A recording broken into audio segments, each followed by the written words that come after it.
Getting restaurateurs to actually listen to your podcast it's like gold. Yep. It's like free money for them if they would listen, because each and every one, you can get something out of it. What up, Unstoppables? We have a great episode today, but real quick, we want to invite you to make the most important investment of your life.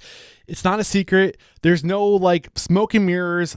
I'm not even trying to pull a fast one on you. I'm going to be pretty straightforward. The best investment you can make in your life is in yourself. And the best way to invest in yourself is by investing in your network, putting time and energy, surrounding yourself with the best. You are the average of those you surround yourself with. In that Restaurant Unstoppable network, I made it easy. Over the past 12 years and 1,200 plus episodes, I've been researching and talking to people and trying to figure out how do you become successful in the restaurant industry. And I've curated a network of tools, services, technologies, and individuals, experts that I would go to tomorrow if I'm opening a restaurant. And I'm bringing you to that network with live events, whether it be a workshop, a mentoring session, a power hour, or access to me twice a month where I just listen and steer you in the right direction, all happening at Restaurant Unstoppable Network. Head over to restaurantunstoppable.com/live. You also get this amazing access to all the recordings, RU Network podcasts, which includes bonus, ad-free, and early release content. It also gives you access to our Unstoppable. It is a custom AI agent that is fed with 1,200 plus transcripts, over 2,400 hours of transcripts plus bonus content, all cross-referenced with our database. This is a powerful AI tool that you also get access to as well. What are you waiting for? Head over to restaurantunstoppable.com/live and we'll see you there. This episode made possible by Restaurant Systems Pro. With excitement, allow me to introduce to you today's guest, tech guru turned serial bar and restaurant entrepreneur, Jim Hollers. My man, Jim, are you feeling unstoppable today? I am unstoppable every single day. Yeah, man, I can tell. When I started doing my research yesterday to really dive in to figure out who I'm talking to today, I felt like I was missing some things. I was like, I feel like there's stuff I'm missing. And I knew there was more, and I was searching for it. And then this morning I woke up and I had this list. I was like, that's what I was looking for. I knew there was more out there. And to date, you have, as of right now, I should say, you have 8 bars and restaurants doing a total of $23 million per year in revenue across all of your concepts. But real quick, how many concepts currently and how many total locations with each concept? So basically there's 4 sports bars, Tailgators Pub and Grill. There's a kind of an Americana restaurant, Citizens Grill, which is a single unit, but it was based on some other restaurants that I started a few years before that, so it's kind of a refinement of that. There's Good Charlie's Oyster Bar and Seafood Kitchen, where we're sitting at today, and that's a seafood restaurant which exists because I couldn't get good char-grilled oysters anywhere around here. And I have a couple dive bars. Okay. And each one always has a unique personality. That's the nature of that business. So just from quick glance, I'm saying casual, elevated casual, with the exception of the dive bars. Yeah, absolutely. I mean, sports bar is definitely that vibey feel. I always said I wanted a place that feels like the Chicago corner bars that I grew up with as a younger teenager, where you go out with your parents to eat. So Tailgators, 4 total units. On average, how many seats per unit? It varies depending on the location. So it can be 150. It can be 250. Got it. And as little as 59 for my smallest one. Oh, interesting. And what about Citizens? Citizens Grill will seat over 300, counting the patio. Huge patio. Yeah, seats 150. I parked there this morning. I was like, well, this place just keeps going. From the outside looking in, I could tell it was huge. And then right now we're sitting at your newest concept. How many seats are here in the, why did I lose the name of this one? Good Charlie's. Good Charlie's. Thank you very much. Good Charlie's Oyster Bar, yeah. Now, in here, there's, we actually just glassed in the patio to make it a year-round, because here in Houston, where we're at, it's often humid and hot all summer long, and you're just looking at this extra 80 seats out there that could be revenue year-round. Yeah. So we've actually up here closer to the 200 seats now. Okay, cool. So where are you hitting in terms of percent profit with your concepts? Anywhere, overall, it's a good year if we hit 10 cents on the dollar of revenue. Okay. I've had concepts do as good as 20% at times, and I've had concepts that do as bad as lose money. Yeah. Right. And so it's sometimes you always have one problem child, and you always have a couple superstars. So, but certainly in the sports bar business, right around the 10 cents here in the Good Charlie's, we'd like to get to the 15-cent mark. Okay. But we're not there yet. It's closer to 10. So is Good Charlie's your star right now in terms of revenue and profit? It's the up and comer. We spent our first year figuring out the seafood business, but we've got it figured out now, and have a lot of good press, a lot of good reviews, and all signs are that we should continue to rock and roll here. Do you have a location and concept that's like a plow horse for you right now? Yeah. The plow horse has always been one of my larger Tailgators Pub and Grill locations. Is that the 200 plus location? Or it's the one that does $6 million a year. Oh wow! Yeah, that's awesome. And what are your percent profit? It's $6 million a year, but it doesn't. It's low profit, but it's kind of like, do you want lower revenue, higher profit, or do you want high revenue? So I kind of came. If you just jam more butts in seats and just go through enough volume, pennies fall out at the bottom. Yep. So I think we got everything we need. I know there's more that's going to come out as we go. I want to get into it. But before we kind of dive into your story and find out more about who you are and how you got to where you are today, let's get that motivational, inspirational ball rolling with a success quote or mantra. What do you got for us? I think the important thing for restaurant owners and operators out there is, there's 100 things you're supposed to do today, and you're most successful when you actually do all 100 of them. And the reason people fail in this business is because they look at the list and they say, I'm only going to do 70 of them today. Yeah. How do you get through the entire list? What is it about you? What advice do you have to crush that list, to manage that list? I mean, for me, I was just always a workaholic. Mm-hmm. So, I just like to work. So people are like, what's your hobbies? And I'm like, running restaurants. They're like, come on now, you have a passion. It's like, well, okay, I'll go ride around on a boat once in a while. But no, it's running restaurants, you know, and especially in the early years when I invested every penny I had into them, it's either make them work or go broke. And that has a way of motivating you. What part of restaurants is the hobby? Like which element? There's so much that goes into running a restaurant. So you could be any one thing could be your passion. What is it exactly? I guess I'm the business side. I'm not a cook, right? I know what great food tastes like. And for years, nothing was on any of my menus. Probably for the first, if I've been doing this now 16 years, for the first 8 or 9 years, nothing would be on the menu if I didn't like it. Right. So when you said period. And people are like, what do you mean? I'm like, no, I don't like blue cheese. There's nothing with blue cheese on this menu. It's just because I don't like it.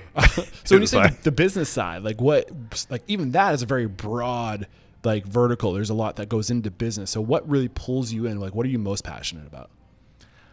At the end of the day, it's successfully operating restaurants that people like to return to. I was shocked early on in those early years at how much repeat business I would get. It's probably 80%, repeat business. Got it. And there are people that literally come into my places, some of them 7 days a week, because you build this neighborly environment, the corner bar, sports bar, where you can come hang out and see your friends. And yet families will come in and eat, and, it's just a whole vibe. Is there a thing that you think it just has you hooked? Is it seeing the regular faces? Is it being the choice repeat restaurant to go out to? Is it the validation that I'm good at this and the recognition you get from the people that come in to see and love what you're doing? I think certainly there's some of that. I think I got into the restaurant business when I was around 46, 47 years old. So maybe this was my midlife crisis. This is my Porsche. This is my Porsche. Going out and buying a Porsche. I didn't buy any nice vehicles for the first 7 or 8 years because I was like, It's all got to go in the, Yeah. it's all got to go in. I bought a truck, a business truck, it's like, and wrapped it with my the Porsche's name sitting of the outside first right one, now, right? too. Yeah, exactly. Truck camper. But it all goes into the business when you're truly passionate about it. Yeah, It fills the cup. It was just everything. And I didn't intentionally. I got into this business to do one sports bar on the side, just because I could. I wasn't sitting around going, I even wanted to be in the restaurant and bar business. I certainly didn't want to be in the restaurant business. I had already heard, a million stories that, running restaurants is hard. Right. And I wanted to be in the bar business, but I didn't even want to be in that. I was doing technology work. I was, at that point, I'm like a VPIT, CTO, sitting in boardrooms, but sitting in boardrooms arguing over budgets and groups and, you can't hire that guy and pay him more. But I'm like, but he codes more than anybody else. It's like, oh no, he would make more than the head of marketing. Well, but he writes your product. People don't understand those things. So really, I guess I've joked over the years that I got into restaurants and bars fully so that the buck stops here. There's nobody to blame but me for every success and every failure. Yeah, and that was a great little teaser. I mean, unusual path into the restaurant industry. I love what I do because I get to truly prove that no matter what walk of life you came from, what your background is, there's a place for you in the restaurant industry. Like, you can be successful in the restaurant industry. And you were a tech guy for 25 years, 30 years? Yeah, absolutely. A 30-year career in technology before leaving that to start restaurants. And we have a lot to cover in your career as a restaurateur. I want to make sure we focus on that. But reflecting back on that past, like, how do you think that set you up for success in the restaurant and bar industry? Well, there was a little taste of it when I was 18, 19 years old. I made it to college for 1 year. I would say, first off, I'll even back up. I will back up a little further. I had an entrepreneurial grandfather, used car lot, Friday night auction business. Always taught me, to run your own things, do things. I'd go spend the summers with him, and taught me, that individual responsibility. He would go sit me in sometime I could be 12 years old. He'd sit me in a store for the day, sell stuff. Yeah. And so you get that little bit of taste of that. But really, in my teenage years, the PC literally came out when I was that right age. And I became just a nerd before nerds were cool. I was a nerd when they were super uncool. So what was your strength within technology? Like, what was your expertise? Well, because you grew up with PCs, you could build PCs, you could do networking. I started, before there was Ethernet that everybody takes for granted, there was ArcNet. There was different, you use coax cables to connect computers together and different things. And so I just ate, slept, and breathed everything PCs in my high school years. And moved to Houston, Texas in 1979. And my parents were like, well, we'll find you, we're going to move in the middle of your high school, but we're going to find you a brand new high school that has computers, coming from the Midwest. Right. And got down here and, basically, 79, right? Yeah, 79, 80, 81, didn't drink, just the nerd, didn't party, not lots of girlfriends, because when you get moved in the middle, you don't know anybody. Right. But went to Texas A&M here, which is a big college for those that know it in this area. College Station? College Station. Yep. And basically made it through 1 year, and basically they didn't want me to come back. So what was your first year GPA? It was actually pretty good, but then they luckily all of this happened before everything was digitized. So nobody can Google any of this. So it's awesome. You're going to have to go find the microfiche. Why weren't you allowed? You're going to have to find the microfiche stuff. What's the story? No, I changed some grades of people just because to see if it would work.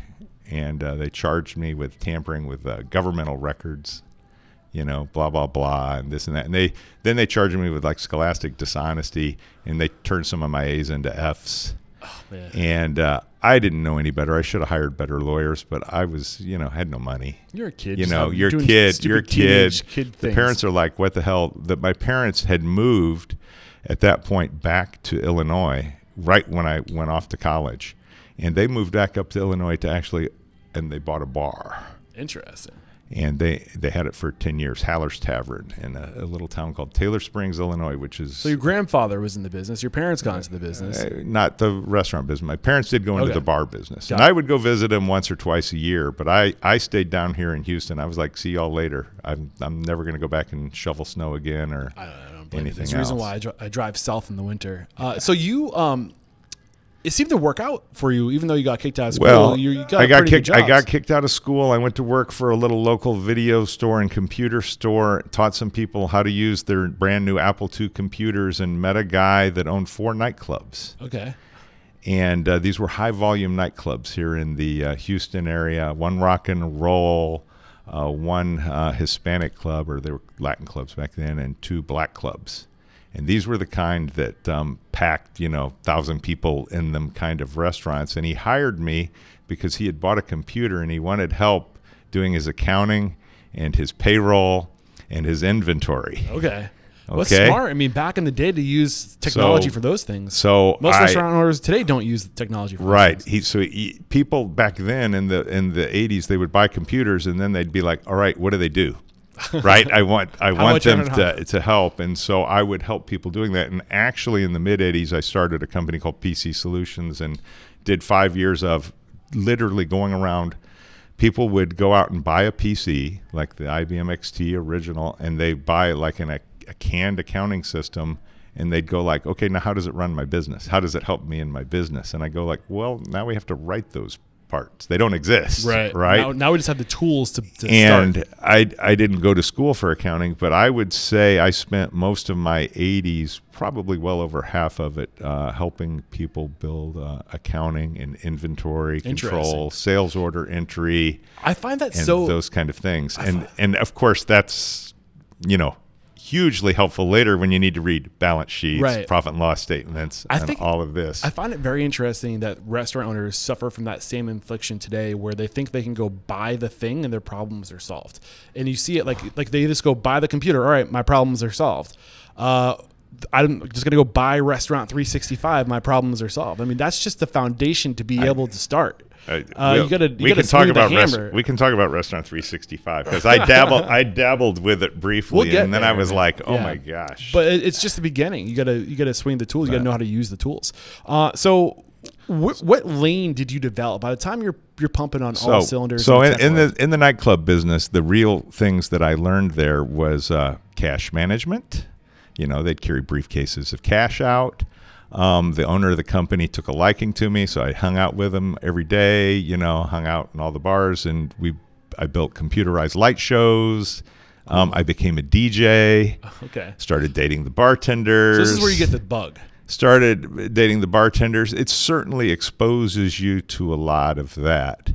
And in 1985, I just said, I got to leave all this behind because I'm going to, There's a path. There's 2, sex, drugs, and rock and roll. Yeah. Except the order is probably drugs, rock and roll, and not much sex. But you literally get away. And I had somebody had bought a PC and they literally gave it to me and said, hey, you're the super genius. Come automate our laboratory. And I just literally left it all behind. Yeah, I was looking at some liquid laboratory. I was like, what was going on? there was a thing. So I went and helped the laboratory automate themselves in the 80s. I went and helped that same laboratory in the 90s do another round of it. And then in the late 2000s, I helped that same laboratory do their 3rd generation of software. And that's where I was sitting around with the sons of the owners of the laboratory who were in their 30s, and we were all lamenting the fact that there was no good sports bar in the Woodlands, Texas area, nor here, North Houston, where we're at. There was 2 crappy, old, dirty ones with restrooms that we don't know how the girls even went into them. So are there any other, we're still on your timeline right now. We're at 85 to 1990, right? Yeah. And another 20 years in the world of technology before leaving to open your first bar in 2009. I don't want to skip over anything. I had to go through the .com boom, right?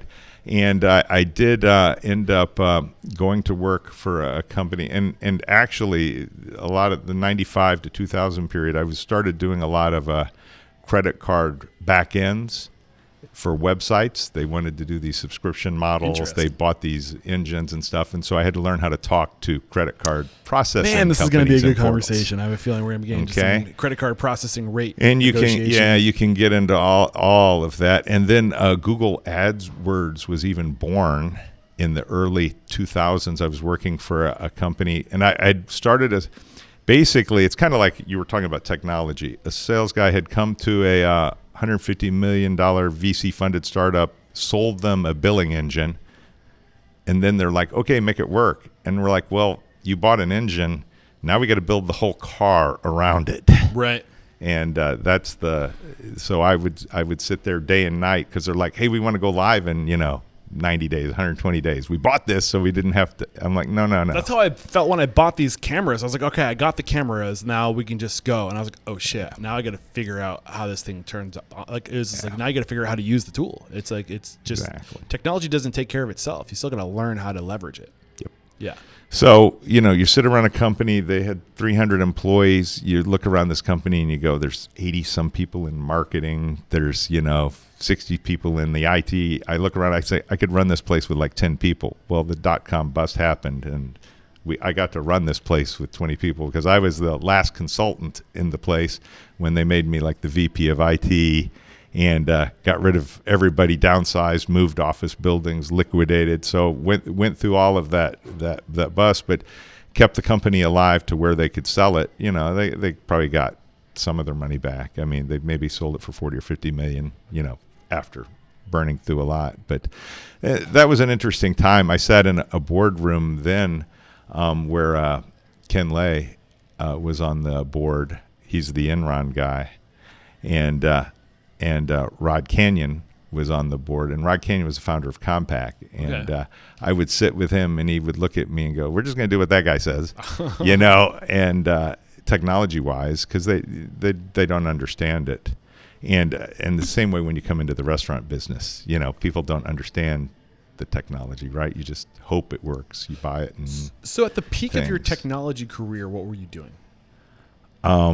Well, at the peak, instead of just being a software development, a coder. I was a coder for a long time, coding, but always business coding. Not games, not stuff. I made a career out of coding the financial back ends. I tell people like the plumbing for websites, the plumbing for businesses, the money flows. If you take care of that, somebody else, I'm not a graphic designer. I don't make something look pretty. Yeah. Okay. I can't wait to get into the point of our conversation where you are today with your tech stack and why you're using what you're using. And I did a little bit of digging around because I was like, this guy knows technology, so I want to see what he's using. And I want to get into that because I know that you're going to have very educated decisions that went into what and why you do what you do in the back end of your business. Right. And how it's changed over the last few years. And how it's going to be changing in the next 2 years. It's like, I sometimes, man, I throw my hands up. I'm like, what's the point? Like in the next 5 years, Google's going to own all the restaurants. Like we're moving in that direction of like a corporatocracy. Am I saying that correct? Is that the right term? I don't know what the future looks like right now. But at the peak there, I mean, I was one of the top 10 advertisers in the Google AdWords program. Oh, wow. We were buying thousands and thousands of keywords when they first came out, before people had figured out. Today, that's a nothing, right? But it was when it was brand new, it was a something. You must have been doing good financially. I mean, in the technology world, you make for 1995, let's say the 2000s, you make 150, 200,000 a year in stock options and good money. Well, and that was the problem. Even in the 80s, early 80s, people were paying me like $50 an hour to do computer work for them. And in 1980, 3, 4, 5, 6, 7, 8, $50 an hour, $60 an hour. That was good money compared to today. Today, you go out to make $50 and you're like, hey, doesn't even cover groceries. I know. I think the average household, if you want to have kids, the average household, if you want 4 kids, they say you got to make at least $200,000 between the both parents. That's so the career I should have went on was I should have been one of the tech billionaires. I was supposed to stay in tech even after 2005. I was not supposed to move in 2009 to the restaurant business. many people in the tech space that know me are like, what the hell are you doing? And I'm like, I'd rather, and at that time I was maybe 8 or 10 million of year of revenue when they would talk to me. And I'm like, I'm just going to sit over here in my little happy pile of shit doing 8 or 10 million a year. And I don't have to argue with nobody. Okay. You know, it's Except like, angry guests. yeah, well, yeah, we'll talk about that. But it's a different thing. It's like, because I could have stayed in tech and tried to cash in, you know, and I could have flown to California anywhere along the way, but I really like Texas, the no state tax, the laissez-faire. It's a whole vibe. 2008, and then 10 years later, you've been flying back to Texas like everybody else. Yeah, exactly. So it was there, and there was a 2007-8 where I went to Austin and did work for a tech company over there on their website called Stratford. But what it came down to in 2008 was moved to Austin, and then I'm like doing work for this laboratory. I'm like, you know, and we were talking to the guys, and we were like, there's no good sports bar. And I'm like, you know what? I can just open a sports bar. Literally, that's how it started. I was just fixing a problem because in the computer technology world for all those years, what I'm really doing is fixing problems. So to me, the sports bar, a quality sports bar, was fixing a problem. We had a Buffalo Wild Wings, but that's, you know, the corporate chain thing, and we had the competitors that were old and dirty, right? And literally, when you say we had, you're talking about the neighborhood had. Yeah, neighborhood had. Yeah, the area had. And, you know, we would go out. And so literally I went out. And, I'd been to my parents' bar in the 90s. And they had already, I had 3 kids by then. And they'd already moved back down here. They weren't in the bar business. They just did a decade of it. And as my dad said, it put my sister through college, right? You know, because they didn't have to pay for me to go to college. And it was fun going up there, but my visits up there was like at Christmas or Thanksgiving or getting on a plane and like forgetting I'm leaving Texas, and you get up there and I'm like, oh, I didn't even bring a coat, or passing out on a pool table because you're drunk. You know, it's like, it was just like let's go see your parents for 3 days, drink a lot. Yeah. And that's what you do when you're in your 20s and, you know, those things. But there was no business, no running the business. None of that was going on. But when I did open, it was 2008. I said, I'm going to open a sports bar. I didn't have enough money. Would this would become Tailgators Bar? Tailgators Pub and Grill. Yeah. And you didn't have any money after all that work you're doing? I had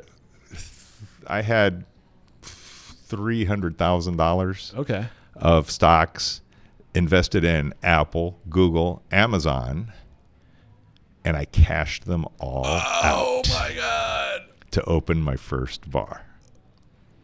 Ouch, dude! Oh my God, I just feel that in my core right now. Now, what did you ever you understand? And those were the primary things I was invested in, but I cashed them all out. If you didn't cash out, I just need to know. How much did you have in that? What would that be today? Do you try to bury that knowledge? Yes, yes. Now, and would I have held them? Well, that's a good point. Right. Would I have held them or not? Right. I mean, you do like to gamble, you open a bar. Right. Exactly. So would I have been a day trader, this or that? But I cashed out the 401k, sold all the stock options, literally put all of my pennies into this bar. But I was still working. And here's the deal. I opened the first bar, and I'm like, I had no intention of stopping working. You got to understand, I was still generating income. I was still consulting. I was still making very good money. You know, I could go work 50, 60 hours a week, and they're all billable hours. Right. And if things get bad, you can go Uber. Well, in the relative there was term but literally, I can just go back and do software development, or I can go to Austin and work. Somebody will pay me big bucks to go to dig yourself out of the hole. And you know, the other thing I look back on is, you know, after 30 years of technology work, you know, a little carpal tunnel in the wrist, a little this and that. It was just in that midlife crisis of let's do something different. Yeah. So restaurant owners, what if I told you there was a way to lower your prime cost by $1,000 and get paid $1,000 on top of that? If it sounds too good to be true, it's not. Restaurant Systems Pro is offering that deal right now to 10 of my lucky listeners. Listen closely. Join the Restaurant Systems Pro 30-day prime cost challenge, and if you successfully improve your prime cost by $1,000 or more compared to the same 30 days the year prior, they will pay you $1,000. Find the link in the show notes titled Restaurant Systems Pro 30-Day Prime Cost Challenge. Click that link and get signed up today. Only 10 people are going to get approved into this program. Get on it. I literally just started looking around at lease spaces. It was 2008 and 9. We were coming into a real recession. There was a whole crash in the market. Sport bars do really good in recessions. People told me that you can't be building a business right now. You know, it's times are bad, right? Times are bad. And we opened the first location. And when I say we, me and my father, because I had to drag him in for, a little bit of money along the way too. It's like, hey, Dad. And you thought you were tired? I drug him in, my parents, because they're, your parents are always older and fiscally responsible, but I drug him in and for 30% ownership. And they were kicking and screaming that I was spending way too much money. This was way too fancy. Mind you, they come from small town, little bar, a whole different mantra. But actually got my parents to work during the day. My mom was a little clean freak. She'd run around, clean tables and stuff. And they were high 60s at the time. So you didn't have to you didn't have to go to the bank. So I went to the bank. I went to the bank. How much money do you need to get started? I went to the bank and talked to banks, and they're like, do you know it? I said, wait, I have great credit. My dad has great credit. We just need, and they're like, they're like, we do not loan money to bars and restaurants. Not right now. Okay. Yeah. And really today, they still don't loan money to bars and restaurants. They'll loan money for dirt. Right. And we'll talk about that. But I in a lease space, an inexperienced operator, I had a bunch of credit Even with card your offers. Being on 30% of the partner, that they weren't considered an experienced operator. Yeah, no, they don't. Yeah. 2008, it's recession. Right. Yeah, it's like I had at that time I had a bunch of credit card offers like get 10,000 for 0% for 2 years, get 20,000 for 0% for a year. Those were very popular back at that time. So I advanced some credit cards. I took all my money out. All in, how much did it cost to get open? Well, I made a deal with the first guy, and because it was the recession, the guy that showed me this lease space that wasn't too far from this laboratory I was working was the owner of the shopping center, and he was in his 60s, and he had built 30 or 40 shopping centers all over the country, and he was kind of like retiring, but he came in and he told me I didn't have enough money, and we left it at that. I'd found the spot, and I was never not going to do it. And a couple months later, he called me up and he said, "You know what? I'll build it for you. I think I can build it cheaper than you think you can build it for." And I still had to spray the acid on the concrete. I still hung all 40 of my TVs. I, wired everything. I did it, a lot of the labor to keep it down, and it cost exactly what I said. And I even asked him afterwards, said, "Hey, why'd you call me back and do this?" And he said, I lent money, or I did a deal on another lease a year before with a tech guy, and it worked out real well for me. Well, I mean, I would imagine that your brand would do really well in this industry. So he just took it and took the gamble, and he's like, a successful restaurant or bar in a shopping center adds millions to the value of the shopping center because we're a huge traffic driver. This is important for you to know when you go negotiate with shopping centers. It's like, make sure you have lots of parking if you're a huge traffic driver, but really negotiate and say, look, I'm bringing value to your center. Yeah. And didn't think about it at the time, but and we opened in March of 2009, and I was able to get a lot of real high quality staff because it was a recession and everybody was being laid off. There was a real downturn. People didn't know what was going on. So I had a real experienced staff, and we opened and we had crickets. Yeah. Crickets. Well, what's people were like, "Ooh, where are all your customers? I want to touch on something you said, and I think that you're talking about the strip malls and restaurants, how they bring traffic to strip malls. Mm-hmm. This is going back, 14 years ago? 15, 16 years ago almost? Mm-hmm. Do you think that's still the case? Do you think that holds true, or do you think there's a shift happening in the marketplace? Are strip malls oversaturated with restaurants? Well, I mean, if you're talking about this area now, of course, the area of Houston, and Houston's, one big strip center, right? They're everywhere. Oh my God, you fly over Texas and it's But I will tell you, a shopping center that's dead doesn't have value to the other tenants. You want to have a direct, you want to have all these little tenants that need traffic. Well, this is also 2008, and I think it's just before, I think it was around the 2008 recession where things really start to shift. Consumers don't buy things out anymore. They buy everything online today. So you have this situation where you have these developers building strip malls all over the country, making millions and millions, if not more, hundreds of millions of dollars. And all that retail space now has no purpose. The only thing that works in that retail space is restaurants. And there's like this oversaturation of restaurants. Would you get behind that theory? I agree to a point. But quality restaurants are not necessarily oversaturated. Right.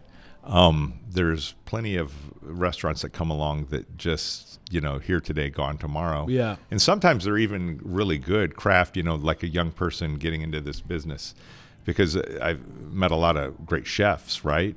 They just don't realize the work of going into a restaurant. They'll do it for a few years. They're super successful till they're burnt out. Right. And then they're gone. Right. It's the here today, gone in a couple years restaurant type thing. And for me, I opened a sports bar. I opened it in the suburbs where the families are, that's where and the opportunities transplants are. Oh, absolutely. People are like, oh, you need to go into town to open restaurants and be trendy. And I'm like, no, not at all. Maybe you might get the media that that the big cities attract. You might win some awards or get some publication. Over the years, people are like, you need to come open your sports bars in Austin. And I'm like, well, first off, I wouldn't open them in Austin. They'd be in Round Rock. They'd be in Pflugerville. That's where the opportunity is, where the families are. Right, where the families are, where the transplants are. They want to come watch their sports on the weekends, watch their football team that, see their team, right? They're a Packers fan. They're whatever. So. And I do think if you I always make this analogy, you fly over Dallas, right? And I don't know, it's literally just, as far as the eye can see, oceans of developments, homes. And there's so many homes per square foot. And up until this century, whenever there was a town being developed, in the middle of that town, there was always a town center. When we were establishing and developing and colonizing the Americas, you needed a pub, a public house. The first thing you needed to do to qualify to be a town, you needed a public house. Usually next to that was eventually there would be a church and a post office, but that was the first thing you needed. And that would be the center, the hub and spoke. The center of that town was always the downtown area.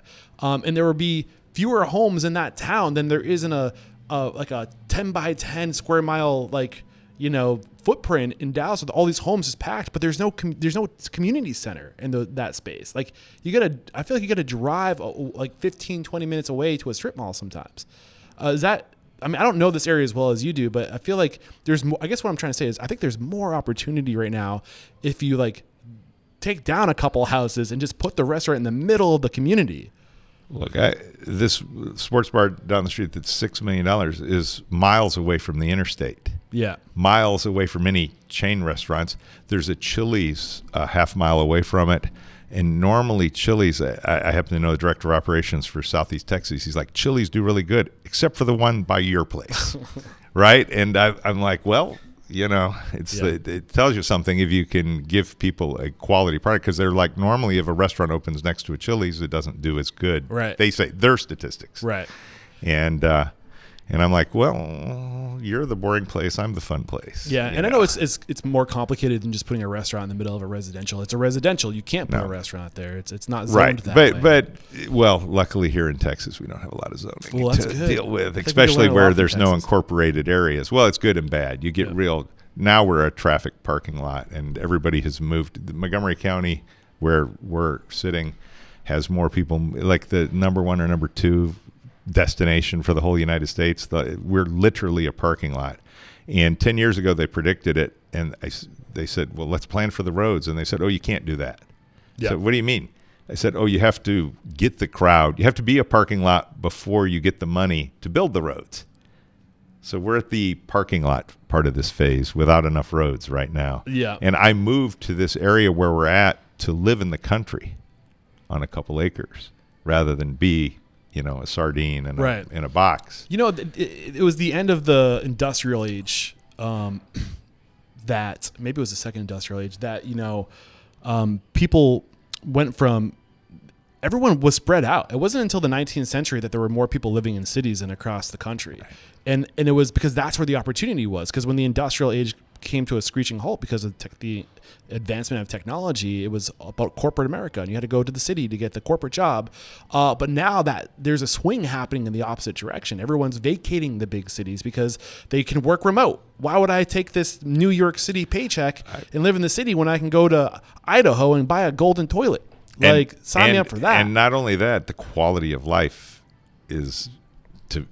We're not meant to live on top of each other. Right. Surprise. There's some people that love the city life, but it's not what it used to be at all. And it's a lot of cities are very kind of broken. We need to spread out inside.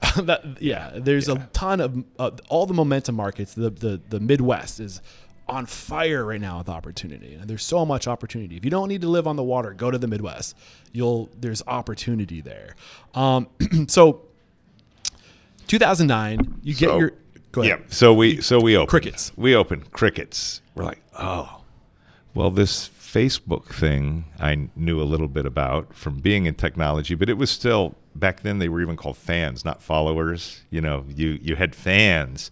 And I was sitting there in that first month, and what I looking for, and I knew it even back then, was really it's just I'm like, but you're looking for the connectors, right? The customers that are connectors, the influencers, the 21-year-old female. Yeah. That I'm like, hey, if you get me 1,000 fans on my Facebook page, I'll throw you a party, right? And I'm thinking it'll take her a month or two, right? And like 2 days later, she has me 1,000 fans, and I'm like, okay, I'm onto something here. And basically, back then when we opened, I literally took probably in the 6 years that restaurant was there, but for the first 3 or 4 years, I took over 10,000 pictures, posted them all myself, put them on the screens. Years later, had to stop posting pictures of my customers on the screens because they literally had new girlfriends, new wives, new everything else, and they're like, I can't come to your place anymore because you have pictures of me from 2 years ago on your screens. Oh man! And the things you learn, but literally, hey honey, who's that you're with on the TV? I did all of the Facebook posting. I did everything, and literally, we opened in March. A few months of slow. And then people kind of discovered us, and then football season hit, and we had a line out the door. And what was your first year revenue? Do you remember?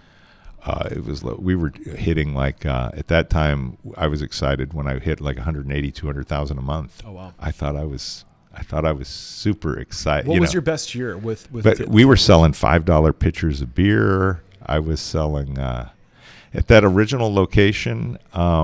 Really good months were like 250, 300,000. Okay. So, yeah. But we sold things cheap in volume. And when I was building the place, one little story, I was playing a little poker before poker rooms were popular. Actually, they were all illegal back then. But I didn't hire an architect to build my restaurant, the first one. Actually, until the last few years, never hired architects. So every mistake is mine and mine alone. With the exception of the first one, because the developer built the first one. He built it, but to my plans. Got it. To my plans. And I just built restaurants from that lifetime of hanging out in bars. Right. I did a lot of partying, saw nightclubs, saw this, saw that, but I built it from my perspective. Like if I'm building a sports bar, don't mount the TVs too high. Get them down here at eye level, all of the things and the flows. And as a customer, let's put the pool tables by the restroom. So when the girls go to the restrooms, all the guys playing pool are happy looking at the girls because they need an excuse to have the girls to walk by them. It's like all the little things you can do. And I mean, we're talking a 4,500 square foot place. Something to be said about the engineering of getting people to intentionally bump against each other. Yeah, and my first place, it's like 2 pool tables, 2 steel dart boards. Back then, I don't remember if there was Golden Tee yet or if that came along a few years later. And karaoke, little stage area, a 4x8 stage area that you could flip down and do things on. And I ended up doing the 100-ounce beer. We called them torpedoes, the beer tubes, and we would do a lot of cheap beer promotions. Had 16 beers on tap back then. Today I do places that have more taps, but basically it was just I was the low cost guy next to the Woodlands, that's the which guy was you want to be high. during a recession. Yeah, because you want to be in hard times. People still want to feel good, and there's not much out there. Alcohol makes you feel good. We became the bar that all the industry people came to. So when they all got off work at 9 or 10 or 11 o'clock at night, what time did you close? 2 a.m. Okay. 2 a.m. 7 days a week. I would have been at your bar about 15 years ago if I lived. Yeah. Right, and everybody showed up 10 or 11 at night because like the Mexican restaurant across the street, 20 of their employees would show up. The other restaurants, all these different restaurants, get that last wave. They would have contests to see how many people they could get from each restaurant, and they'd make rows out of their tables, and they'd have the little wars. And I did for years. I did 25 wings on Tuesday nights for $10. Damn. And I kept that special way past where I should. I mean, the wings were costing me $10, and I was still doing it for 10. How much money were you making on alcohol? Yeah, and that's just it. We always laughed and told people because our alcohol sales started out at 70%, 30% food. I didn't really want to be in the food business at all. But you can't be a sports bar without food. Is that I know certain states have you have to sell a certain amount. There's no law in Texas, although landlords can enforce whatever percentages they want on you. But basically, I came along and said, well, I want wings. Because I was kind of a Buffalo Wild Wings fan, mango habanero, Buffalo Wild Wings. I kind of like that. And it's like, so I said, well, I'm going to have wings. Well, if I'm going to have wings, I'm going to have chicken fried steak. If I'm going to have chicken fried steak, I'm going to have item X, Y, Z. I'm going to do, and I love Cajun food. So I became a sports bar. Tailgators Pub and Grill, it's Gators, like an alligator. Yep. And it's a sports pub with Cajun flair. But I'm not from Louisiana. So I'm not a real coon-ass. I just love Cajun food. So how do you feel about walk-ons? I love the original walk-ons. And then they came over here and did one by one of my spots, and the place sucks. Whoever designed it, whoever laid out the TVs, who architected the bar, I'm like, it was total retardation. And anyway. I'm just like, I just get mad when I see somebody is it Landry? When I see somebody has a good concept, but then what are you? Because we'll talk about franchising or how people spread. When a lot of people say, we've got to open 50 wine bars. It may not be a good idea to open 50 wine bars if you don't have 50 good people to run them or a good design or a layout or whatever. It's right. I think what happened, no matter how good your concept is, and I've had, is it Landry? His first name's escaped me. Is it Landry's or Landers? Scott Landers? Landry's? Or I think Scott Landers is the CEO, founder. He was a great interview, great guest, and I'm very grateful for all my interviews and people make time for me. I think they were onto something really good early on, but I think once you try to take over the country, it's all about scale. Can you scale that magic? Can you scale those people that helped you build it and make it special in the first place? And I wish them the best, but I think they're close. I don't know how many locations there are now, but they're scaling fast. And maybe the layout has something to do with the trying to keep up with. Yeah, scale. No, I'm just saying the one by me. I've been to walk-ins that are fine, and they do fine, and they're in the concept and space of what I kind of do. So there's no doubt about it. In fact, it shows that your concept had legs. Well, there was a real deciding time so we haven't got into the fact that this was 2009. I had a customer come in and go, hey, I want to be your partner and open another bar. I want to open my own bar. And I'm like, dude, And then I'm like, you give people the list of 100 things, that you need to do to be in a bar. But anyway, this guy wouldn't leave me alone. He wanted to open a bar. And I said, look, a lot of my customers want one on the south side of this suburban area we're in. Go find me a spot down there, and I'll talk to you again. So like a few weeks later, he's actually back, and he's like, I found a spot. I'm like, are you serious? You found a spot? And I'm like, and you have any money? I'm like, so he literally found a spot. It became the second Tailgators Pub and Grill. A year and how many months after? Well, we started building it in the winter of 2009. So literally I'd been open less than a year, and I'm building the second location, and it opened in May of 2010. Okay. So like a year and a couple months from open to open. Yes. Yeah. And it was like, and it opened with a boom, doing $250,000 a month out of the get-go. Wow. And how many seats were in this second location? 150, 160. So like about 100 less than the original, or more? No, the original only had occupancy of like 140. Oh wow! So you're doing close to $4 million a year with 140 seats. That's pretty good. That's pretty good. Yeah.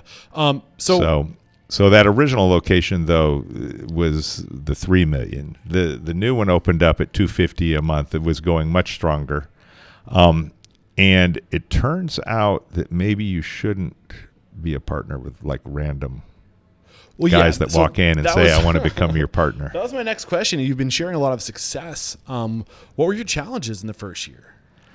And we'll get into the challenges of that partnership. Well, so I opened the second one, boom, and there. So it was interesting. So the money to open the second one came from me having made a little bit of money out of the first one because it was actually generating positive cash flow.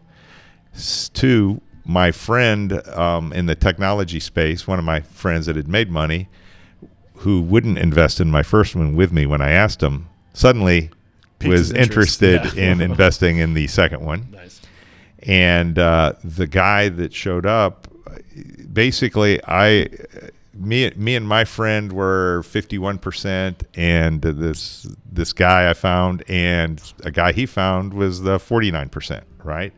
And actually, he only owned 20. The guy he found was the investor friend that owned like 29, and he owned 20.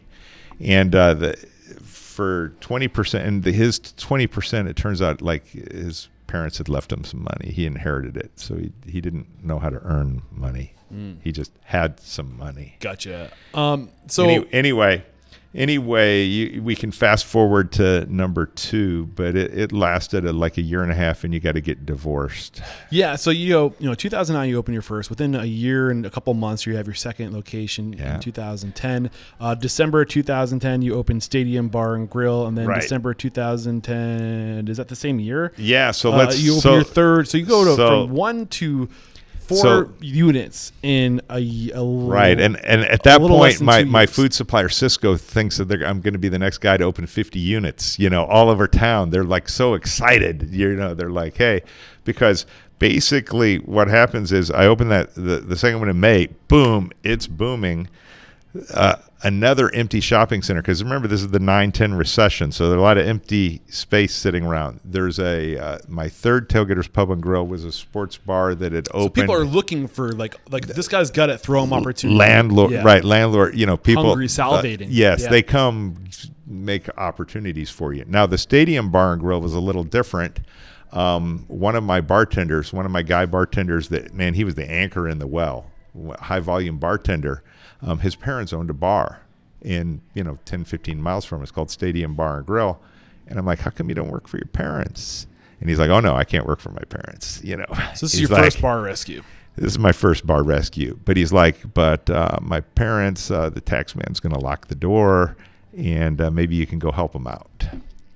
And so I go down and see him, and sure enough, the tax guy's going to lock the doors on like a Friday. And I look at everything with them. And basically, like you have nothing to sell me. I mean, but how about we figure this out? And I'll tell you what, I'll just take over the lease, right? And I'll go pay the tax man, and I'll run your bar. and you're out, right? And I found one other of my vendors, my amusement vendor, actually came along and was like a 40% partner with me, very silent. And but I bought this bar, and basically it was doing $25,000 a month when I bought it, and 6 months after, I had it up to like 80 or 90,000 a month. And it's a 95% alcohol, 5% food. Damn. Yeah, it's a little party bar. Okay. And then around that same time, you open your third Tailgators. And the third Tailgators, because the one in May had done so well, boom, 250. The people that owned this, the third Tailgators got to go in a spot that had been a bar that had opened and like 6 months later closed. So it was kind of turnkey-ish. It was more or less turnkey-ish. It needed all the TV. It needed equipment. It had no equipment, no furnishing, and actually, it had been a sports bar. Then it turned into what was called Coconuts, which was they were playing big band music and trying to be a piano bar, and that lasted a very short amount of time. And it's again, the only reason this third one exists because it was near where I lived, so I was driving by it every day. Yeah, I mean, this is a lot of growth. So literally, and that one was truly in the sticks, meaning like when it opened, none of my staff, when I opened it in December of 2010, we fixed it all up. Boom, I opened it in December 2010, and none of my staff wanted to work there. I was curious none about of that. my staff wanted to work How many there. seats was this one? 195 occupancy. Okay. So we're looking at right now about 2 years. This is just before your second year, about 2 years of operation. You're growing really fast. Hindsight being 2020, like what were your biggest challenges in those 2 years? Well, the fact that I still had a day job. Oh, right. You're still coding on top of all this. Yes. I mean, do you know your numbers during this time? Are you like an operator who's like... I'm in my places 7 days a week from 5 o'clock till 2 a.m. And then I was actually sleeping at my job during the day a lot. And eventually, it was probably opening of the third Tailgators was when I finally said, all right, I'm in the bar and restaurant business. I'm not going to code anymore. I mean, you got 3... And I told them we got to, I can't do it anymore. But that gave me, by having a steady job all of those first 2 years that I was, I had my day job, it gave me the confidence. And even when I gave it up, I could always go get another. Like I could call tech people and go, all right, I need a job.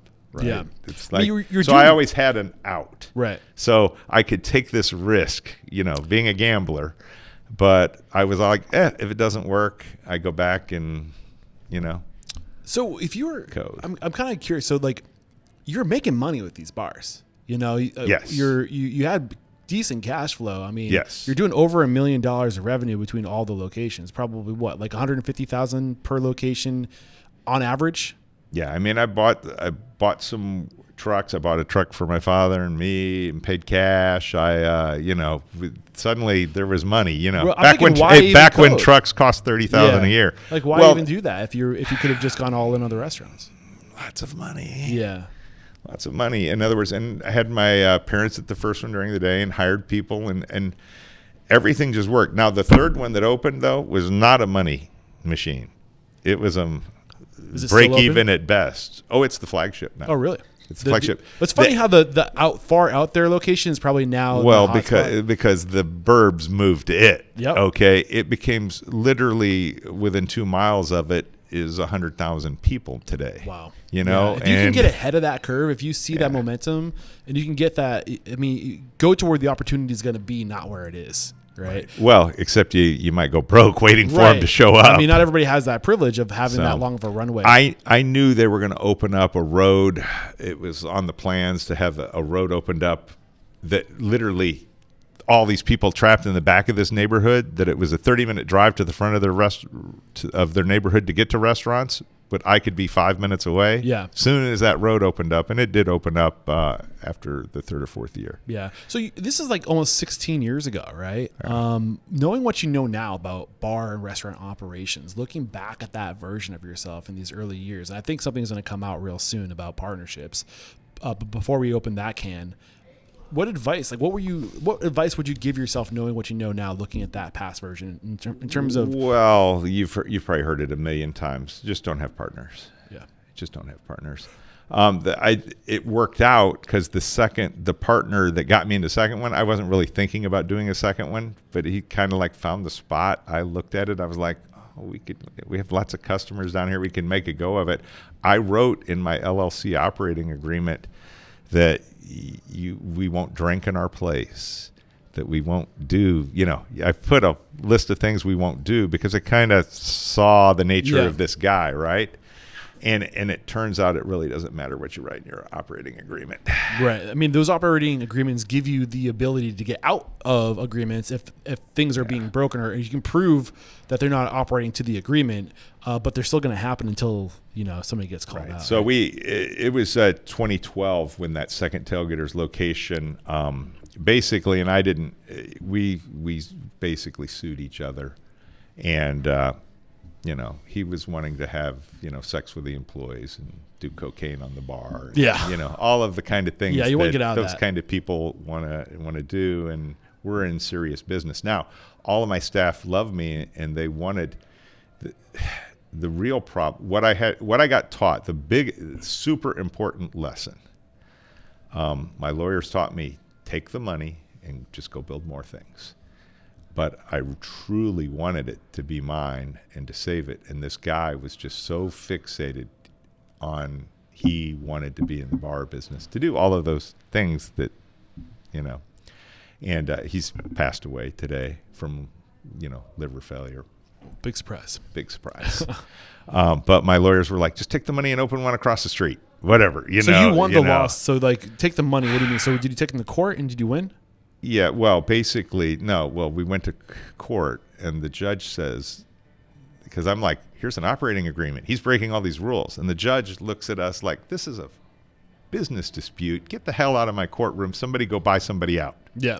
Get out of here. Yeah, and get lawyers to negotiate that buyout, right? Right, and that was it. So you go to mediation, and I offer him way more per share, and he just won't take it.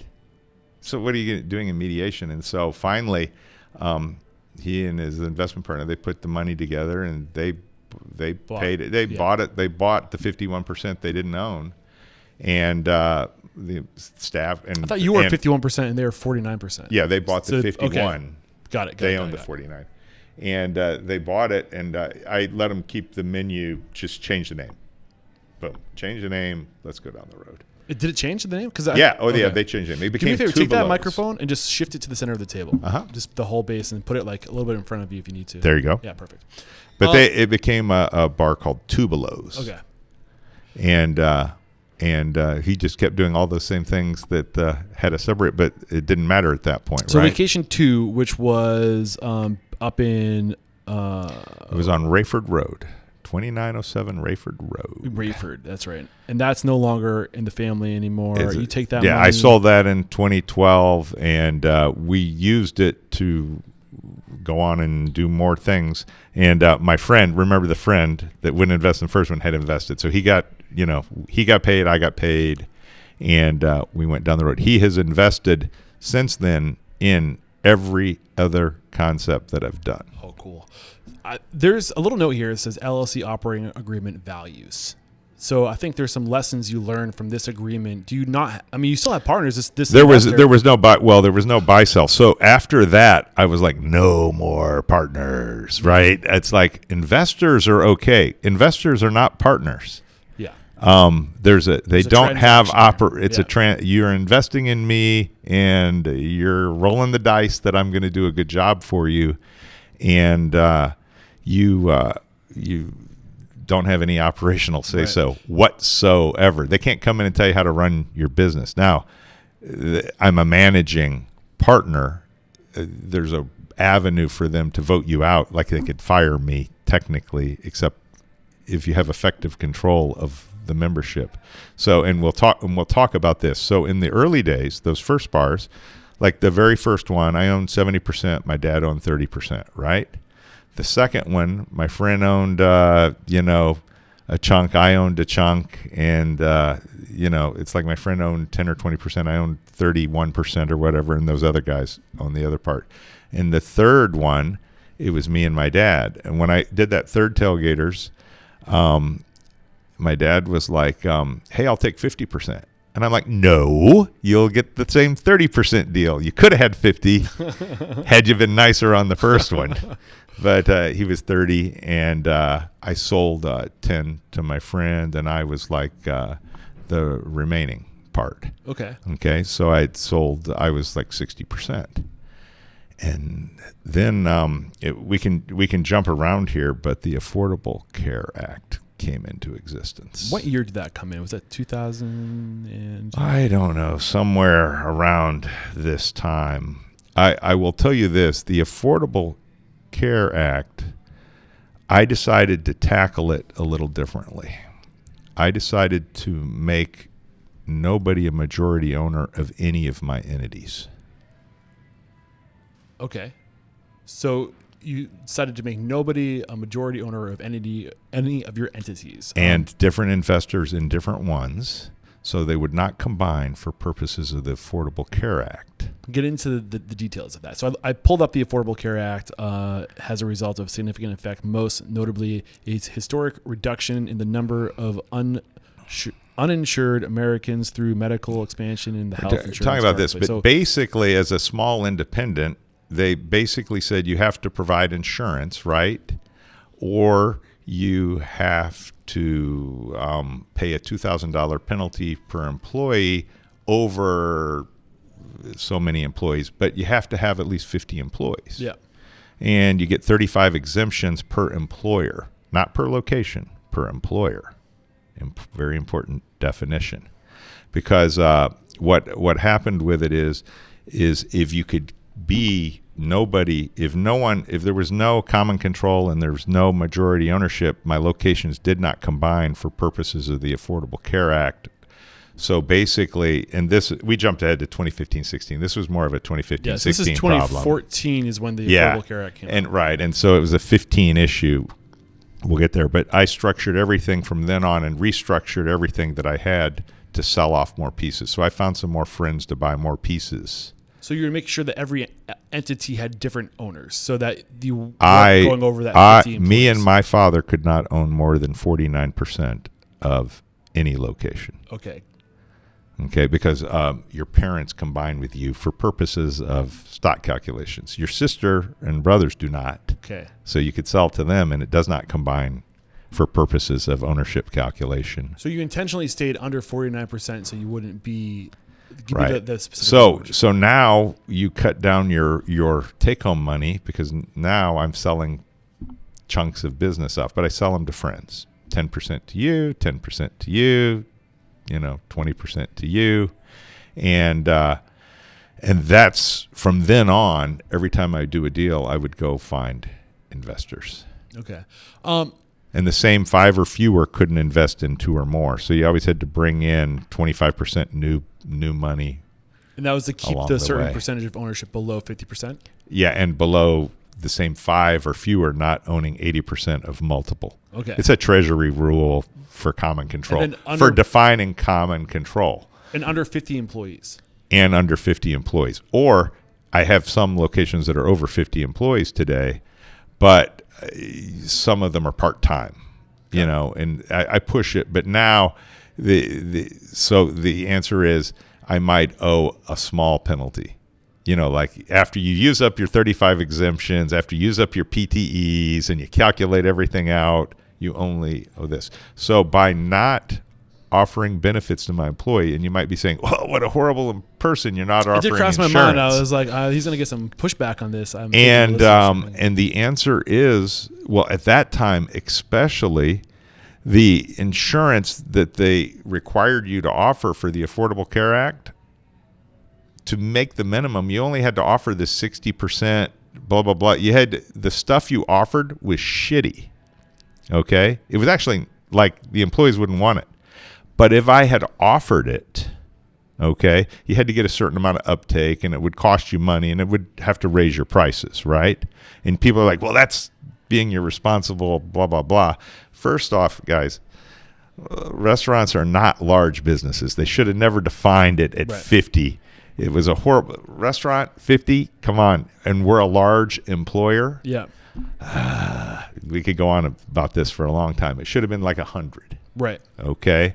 But basically, by me not offering it, people then qualified for the exchange. They could go out and get better and get the subsidy. Yeah. Now, we'll talk about subsidies today is a whole big problem because it's all gone to crap. But so you're actually looking out for your we employ a ton of single moms. A lot of times they have benefits and things. They don't want any of this. They certainly don't want crappy insurance. Right. Okay, or they already get it from their spouse. Or I employ young people who just think they're bulletproof and they don't want anything. Or by me not offering it, you can go on the exchange. You make $30,000 a year. Go on the exchange and get the gold plan. You can get your subsidy and you can get better insurance than what I could offer you. Because when you offer it, they have to pay for part of it too. Like 9% of their annual take-home pay can go towards paying for their insurance, and it basically, it's like I'd rather have low prices for all my customers and keep cheap drinks and keep everything going, and that's the path we went. Are you familiar with Dunbar's number? No. It's basically this idea that people are optimal in certain groups of like numbers. So it's from counting down from 150, which is where people basically, that's the most amount of relationships that a person can handle is about 150 meaningful relationships, meaning you go out of your way to see this person at least once a year. The amount of people that you would invite to your wedding, right? 150. Then the next circle, the centrifugal circle below that is 50. And the next one below that is 15. And the next one below that is 5. And the next one below that is like 1.5 or something like that. And in those 1.5, 5, 15, 50, and 150, like you have to get to that next group as fast as possible when you're scaling, because in between those numbers, things just don't work. And I saw that all of your locations had about 50 people working for them. I was like, I wonder if this is strategic, because that 50 employee number, there seems to be a magic there. And when you get beyond 50, there becomes divisiveness. People need, like, who's the leader? And you have to get to 150 with new systems and structure in order for it to work. And then the next number is like 500, then it's 1500. It's like this weird thing. It's Robin Dunbar established this thing.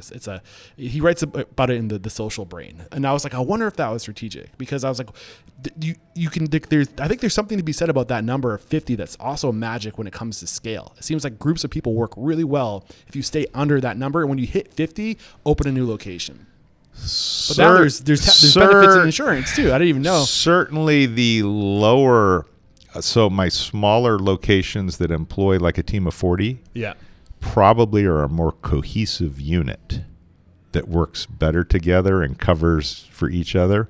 And the largest locations that are 70, 80 people with total, but with part-times and everything mixed in there, and they're not as cohesive. The 80 number is not as... It's weird. It's weird. You are 100% right. And now when I'm there and I'm personally involved every day and know everybody's business, it's different. In later years, when I no longer know the name of everybody that works for me, which is sad, super sad, but it just got to... I think also it happened as, at 52, I could remember 400 names. Right. At 62, I remember 40 names. I got to the point where I can't remember. Like, it's hard to keep track of my past guests and all the people I've spoken to. And you get like 1,300, 1,500. So, like, if you're at, say, 50 employees, the goal is to get to 150 as fast as possible. And for some reason, I think it's a way we divide and conquer. But for you, 150 would be 3 locations. Right. I've told people and like the Stadium Bar and Grill is a 10, 12 employee kind of place. A lot of little places, can operate with smaller teams. It's only when you build the big sports bars that you hit the big numbers. But what's interesting, I've identified, and other people who study scale in the restaurant industry have identified that, the real points of like evolution are obviously 0 to 1, getting started, because you're learning how to run a restaurant. And then you can get to about 3.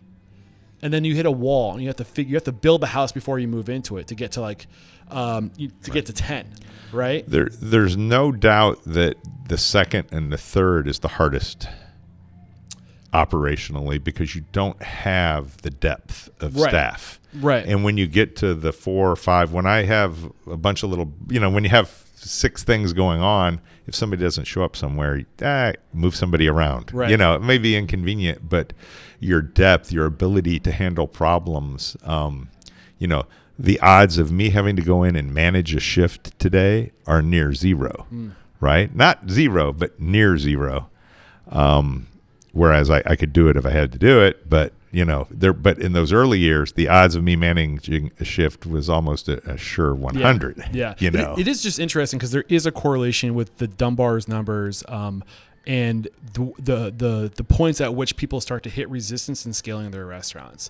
So like that 1 to 3, getting to 3, then 3 to 10 or 11, and then the next one is like trying to get beyond like 20 or 30. Right, and those numbers tend to correlate depending on the size of your units. Maybe you can have more units if you have a smaller footprint, but there's definitely a correlation. I was just curious. I digress. But before we go forward, I want to just kind of point out your timeline right now. So on the timeline, it's 2014. You start to kind of figure out how to work the Affordable Care Act where it actually benefits your employees by by keeping the numbers under a certain. That was our take. Look, it's all about money, right? If I can charge 10 or 20% less than everybody else, and not just be giving it to the government in the form of those $2,000 a person penalties, which doesn't benefit anyone. Right. And honestly, this is such a moot point anyway, because it's like putting a Band-Aid on a fucking axe wound. Like there's the government. First off, there are a ton of small independent restaurants that had more than 50 employees who never have paid the penalties. And I think the government just now is getting around to starting to send out letters going, hey, did you know you owe these $2,000 times 20 times the last 5 years? Yeah. I'm starting to see and hear about those things. I don't know. Obviously, the shutdown probably wrinkled all of that. So didn't my forgiveness of my school loans, but, unfortunately. but it's interesting, and really, it's just one of those things we did where we said, look, we're going to have partnerships, and it's just the strategy I developed and said, we'll go down the road. And it's helped me in the later years because if I want to open a place, I can choose to borrow my own money to do it or use my own resources, right? Or I can just go get investors. Right now you have the ability to get that money because you have a proven concept. You can attract, don't go get money, attract money. Right. Be something worth investing in. Correct. Correct. So now I was hoping, of course, that maybe they were going to make some changes to the Affordable Care Act this year. I've been waiting all year to see what they would do, but it has not. It doesn't look promising to be helping the employer. They got rid of the Affordable Care Act mandate for the employee. They're no longer required. Remember how you were required to buy insurance or you got penalized? Yep. They did get rid of that. But they did not get rid of the employer mandate. Interesting. So I think in the timeline, we got to the point where it's 2014. You start opening more restaurants. 2013, you opened 2 schools. We back up in there. The Stadium Bar and Grill was one in 2010. And in 2013, my 40% partner, that silent partner, decided to buy it from me. Okay. And I was like, okay. Here you go. And then he had an accountant that wanted to get into the bar business or something. And what was interesting about the stadium was, remember, it was $40,000 a month. I bought it, had it $90,000 a month. I brought in a general manager who was a real promoter, a go-hung promoter. And this is a little hiring thing. He came in, and this was 2013 probably. I think 2012. And he came in and he's like, I need to make $75,000 a year. And I looked at him and said, I laughed and I said, this is a little bitty divey bar, the Stittle Stadium bar. I said, it's doing $90,000 a month of revenue now. I said, the GM job here is a $45,000, $50,000 a year job. It's like, this is what it is. And he's like, well, I need to make 70. And I'm like, dude, then you're not going to work here. I'm like, unless you can move the needle to this much in sales. Right. And I love that, man. Like, And- don't say no, but like, okay, you want And that, then let's go I get said, it. this is what it would take to pay you that salary. And he's like, I can do it. Nice. So how did you approach that? Was it profit sharing, or how'd you? He literally took me from 90 to 150,000 a month in 6 months you just paid of him. liquor, beer, wine, and I just Higher raised his salary. Okay. And then he imploded not too long after that because he was a fabulous promoter and not a good HR person. Yeah, I mean, you need a team. You need a. But you need a tribe. he brought he got the staff, the wait staff. He would hire 18, 19-year-old girls, got them to wear bikinis, and They'll bring in business. packed the bar. Packed it. So where did we go wrong with HR? Was it just filing the paperwork, or was there something else going on? No, he just no. He didn't drink. He was not someone drink because we've had plenty of managers who have problems with alcohol. Yeah. Plenty of managers have problem with dating staff. That's not secretly not supposed to do it. There's plenty of war stories on these things. But basically just demanding, he had a great philosophy. I mean, not people management, but he's like, every day here is Disneyland. In Disneyland or Disney World, everybody comes to work. They got the costumes on. You never see anything on but stage. you never see anything but the show. Okay. And he would just demand people to deliver that show, and it's just Everyone's got a breaking point, we're especially when you're trying to standardize. my philosophy is let's not be assholes. Yeah. Okay. And if we hire assholes, let's try to get rid of them as quickly as possible. Right. Yeah. And today that's even more than ever. I just feel like we're in business to be nice. Yeah. Let's be nice. So Let's try that.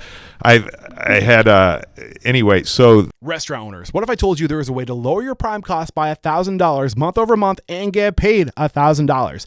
That sounds like a deal too good to be true, but that's exactly the deal that Restaurant Systems Pro is offering 10 of my lucky listeners. So why are they doing this? Because they consistently help their clients get between 15 and 25% profit in their business. And when they approach new clients and say, I can do the same thing for you, they get met with a lot of resistance. And because it sounds too good to be true, most restaurants think if you do between 5 and 10%, you're doing good. So to hit 15 or 25%, like what do we have to sacrifice? What scam are you throwing at me, sir? No, thank you. But the truth is they really do help people hit these numbers. And the way they do it is by having all the most important systems that are tied to profitability fully integrated into an enterprise solution. I'm talking like counting, inventory, scheduling, checklists, training systems, general ledger, balance sheets, costing cards. So when you have all those systems dialed in, ironclad, tied, connected, fully integrated in an enterprise solution, you get data. And when you have data, you can make little tweaks here and there. And those little tweaks, you can see the fruits of your labor, the effects of your efforts. And that's how you hit 15 and 25% profit. And on top of all this, they also have support, which is unheard of in today's age. So you get all these things compounded that help you hit that 15 to 25%. And if I have your attention, keep listening. Join the Restaurant Systems Pro 30-day Prime Cost Challenge, and if you successfully improve your prime cost by $1,000 or more compared to the same 30-day period last year, they will pay you $1,000. If you're listening on YouTube, iTunes, Spotify, find the show notes, and we will have a link titled Restaurant Systems Pro 30-day Prime Cost Challenge. Click that link and get signed up today. Only 10 spots, guys. Do not wait. Get your spot, lower your prime costs by $1,000 and get paid that $1,000. They're actually calling this a reverse guarantee. Get on it. that one, it was making really good money. So my partner buys it, and he brings in his accountant who wanted to be in the restaurant business. So was that to like $120,000 a month? $150,000 a month. Music is loud. Yeah. Girls are scantily dressed. This is back when the restaurant scene was still growing. Yeah. It was the early, it wasn't even Twin Peaks crazy by then. Yeah. It was they were growing. It wasn't criminal to use sex to sell. And it was going well, and they bought it, and they the wife of the accountant came in And she's like, these girls can't dress like this. And the music's too loud. And they chopped their sales in half within 3 months. And my staff that was there was like, what the hell did you do to us? Yeah. So literally it was November of whatever that year, 2013. I'd sold it a few months before. And I was drinking with a customer at the stadium. And he's a motorcycle rider guy, you know, with his cuts on and stuff. And he's like, hey, there's a bar across the street. I think that it's all fucked up over there. He took me over there, and we walked in, and we're like, who owns this bar? And it was Two Mules. And who we thought owned it didn't even own it. They were just running it. And a week later, the owners are in my bar.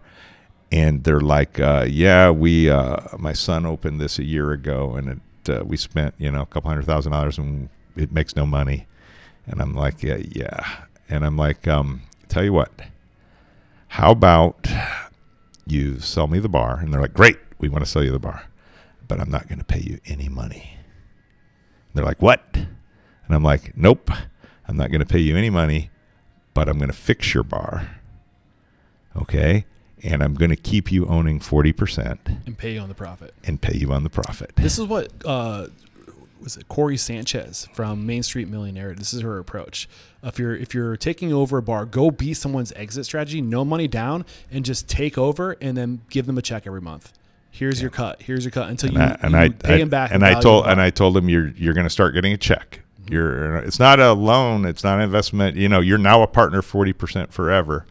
And, for 2 years of that way, and then the dad bought the business back from me for his son because he'd gotten a girl pregnant and he needed all the income from the bar. Yeah, and the bar's still chugging along, and go ahead. Yeah, and I sold another 10% of it just to another friend. In other words, just to get the percentages right. I think they had 45. I sold 10 to a guy, and I had 55, 45. No, or I had to have 45. They had 40. Somebody had 10. Yeah. Anyway, we kept it all, so there was no majority. There's so much opportunity right now. Boomers, there are a lot of boomers, and a lot of them own businesses on Main Street, and Main and Main, and their kids don't want to take over the business. They have no exit plan.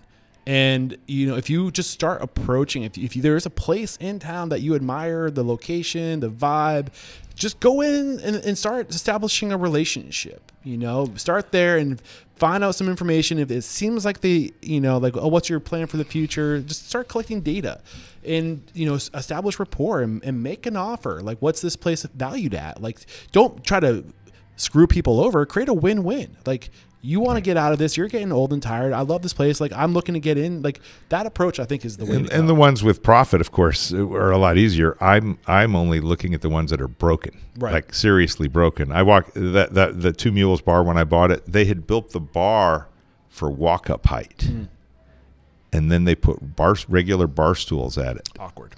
When the female sat there, I think their neck was at the bar height. Okay. Literally, we bought it or made the deal. Didn't really, made the deal. And 2 weeks over Christmas, we closed it, and I chopped the bar down, put the pool tables where they should have been all along, destroyed a big office that they had put up front where I'm like, and made a micro office in the back, right by the door. Where one person could barely stand in it. You do not make big offices. No. That's just a strategic point, because put it right where you don't want anything. Come in. Yeah, and you don't want to make an office where anybody can hang out. Right. I've inherited a few places that have offices like that, and just I know from the get-go, do not make comfort, but.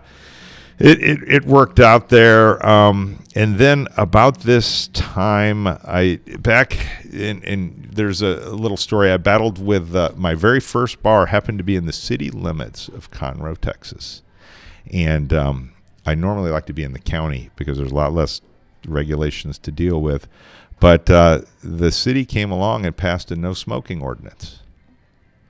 And I'm in the sports bar business where we have smoking. Right. And this is 2010, people smoke in bars, things like that. And I'm like, wait a minute, everything else is in the county around me. I'm in the city limits because you came down and annexed this one little corner of the world. And I'm like, I got involved at city council and would go up there and like, what are you guys doing adopting this? They adopted a no smoking on patios within like 50 feet of the doors.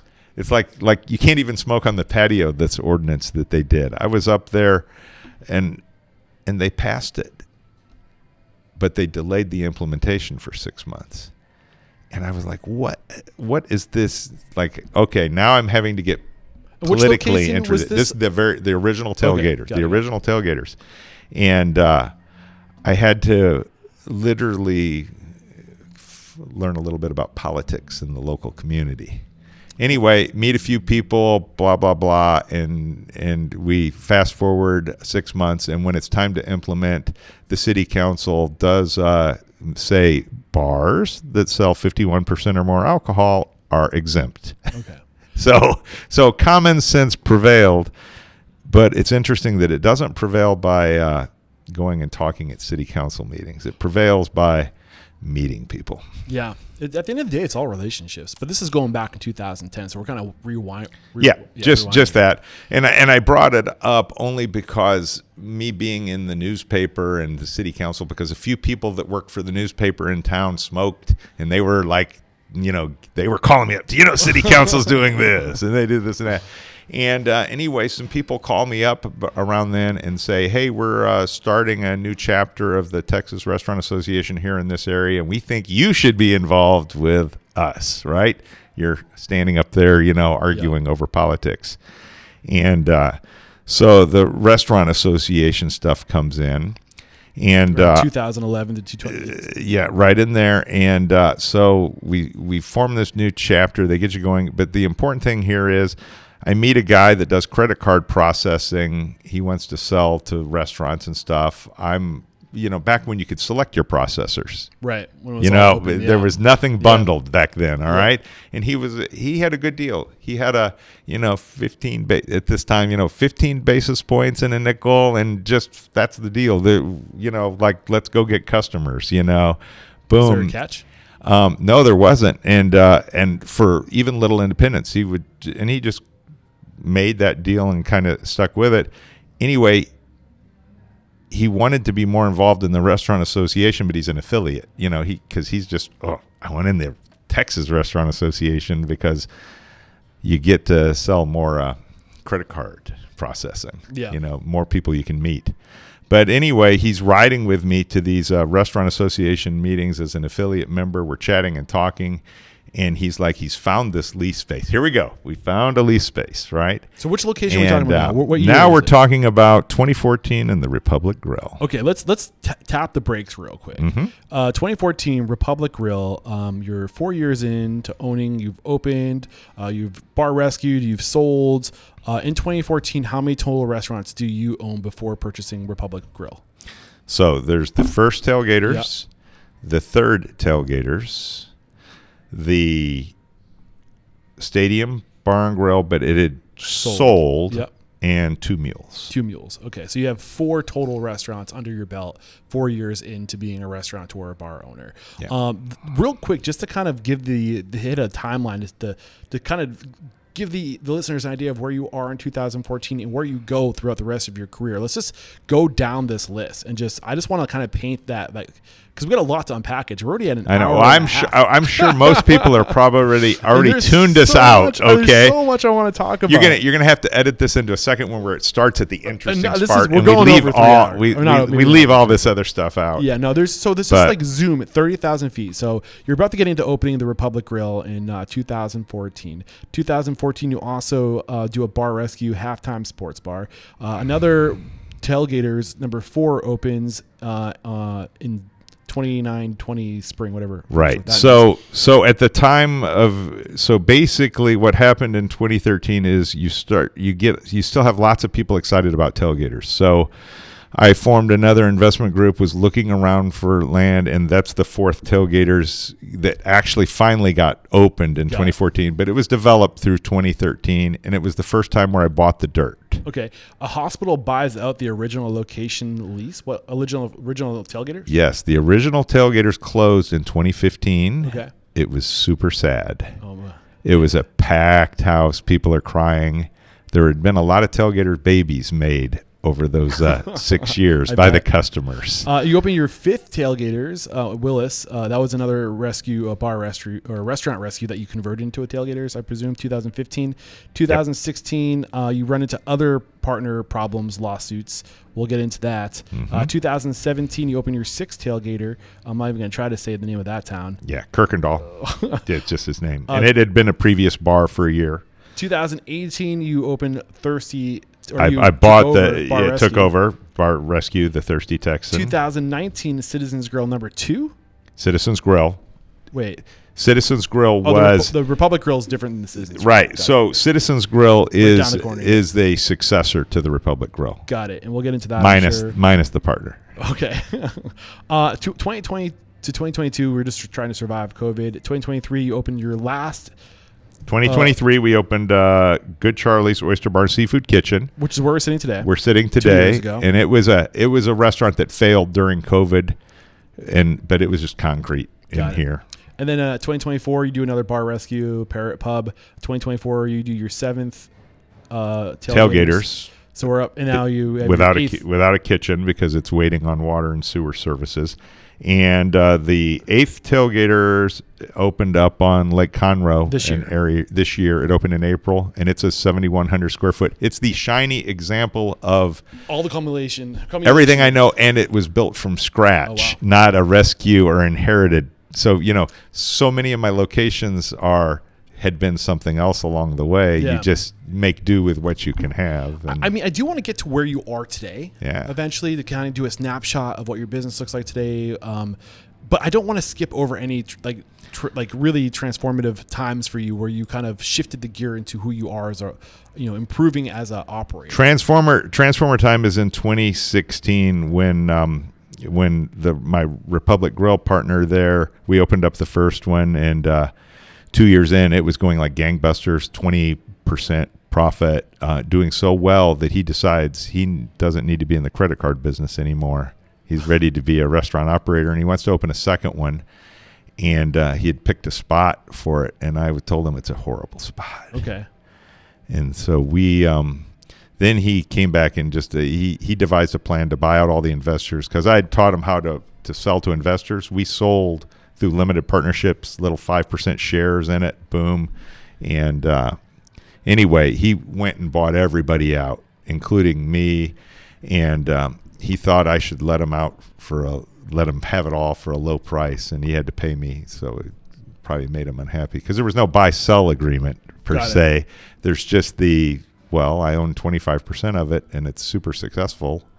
You're going to have to pay, and anyway, so 2014 you opened the Republic Grille, and by 2016 you're breaking it. And there was just one location, or were there two locations at this? One location of Republic Grille. He wanted to do a second one, and he's off to do a second one and buying me out. Okay, what was going on? Can you share a lesson from this partnership, a lesson learned, of why caused you to go your own ways? Yeah. Well, I mean, his management style is very micromanaging, which works real well for one or two spots, but it doesn't scale at all. And my strategy's always been, I make half the profit, like the 10 cents instead of the 20 cents, but sell way more volume.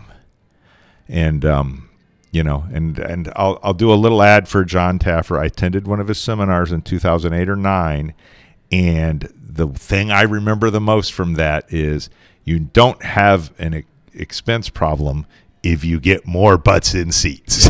Okay? Yeah. And so I've lived to that. And even when I built my first restaurant, I was playing some poker back then. I would bring blueprints to playing poker because these old guys sitting around the room, I'd roll my plans out, say, hey, I'm going to build this sports bar. Here's what they'd look at it, and they'd look at me and they go, not enough butts and seats.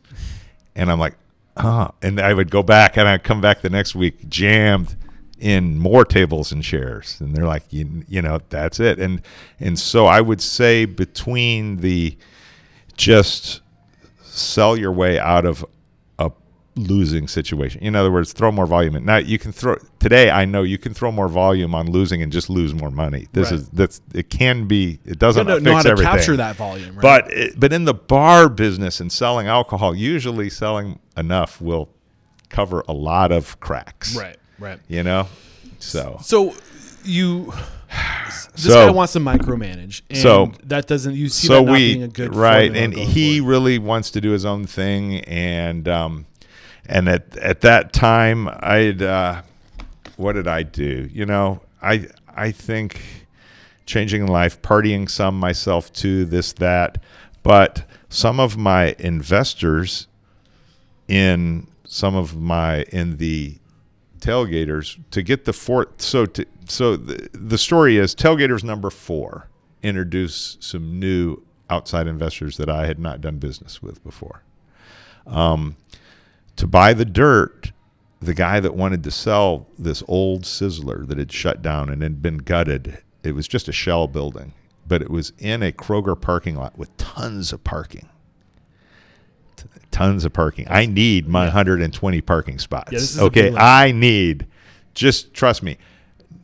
A major failure for so many restaurants is you go in a strip center that gives you not enough parking, and you'll never make enough money. Yeah, and even if it's a big parking lot, count how many restaurants there are that are sharing that parking. Yeah, you cannot go into shared spots. People are not going to walk and if very you're the far. Only restaurant, that's it. Make sure you stay the only restaurant. Put that into the lease. We can talk parking. I'll even write into leases, if you reduce or give up any of the parking spots by more than like 10%, my rent goes down.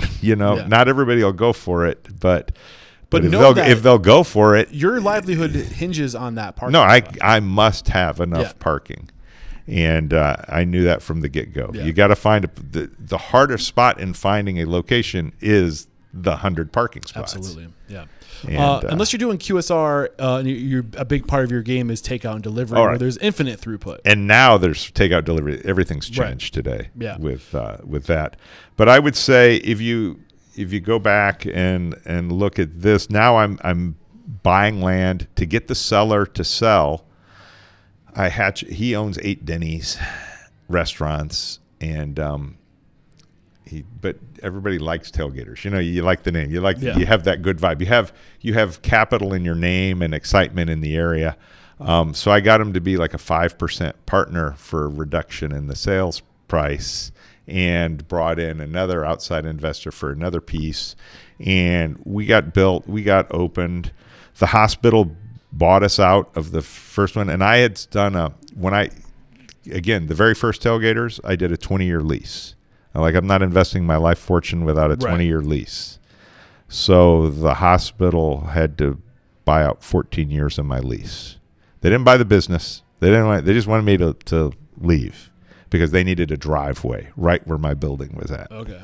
And they literally, and I said, I want to be a sports bar right next to this big, beautiful hospital. Are you kidding me? Doctors, nurses, business. I already had one hospital not that far away. It was another one. It was like, sweet. They're like, and basically, they said, no, we need your spot. And this is, medical has more money than the rest of us all put together, right? I mean, you had a lot of leverage to be able to. I did. So what I did, I calculated my profit for the next 14 years, including growth, discounted to today's dollars, and said, that's what I want. And they said, that's too much. And I said, then I'm not selling. And then a couple months later, they said, okay. Yeah.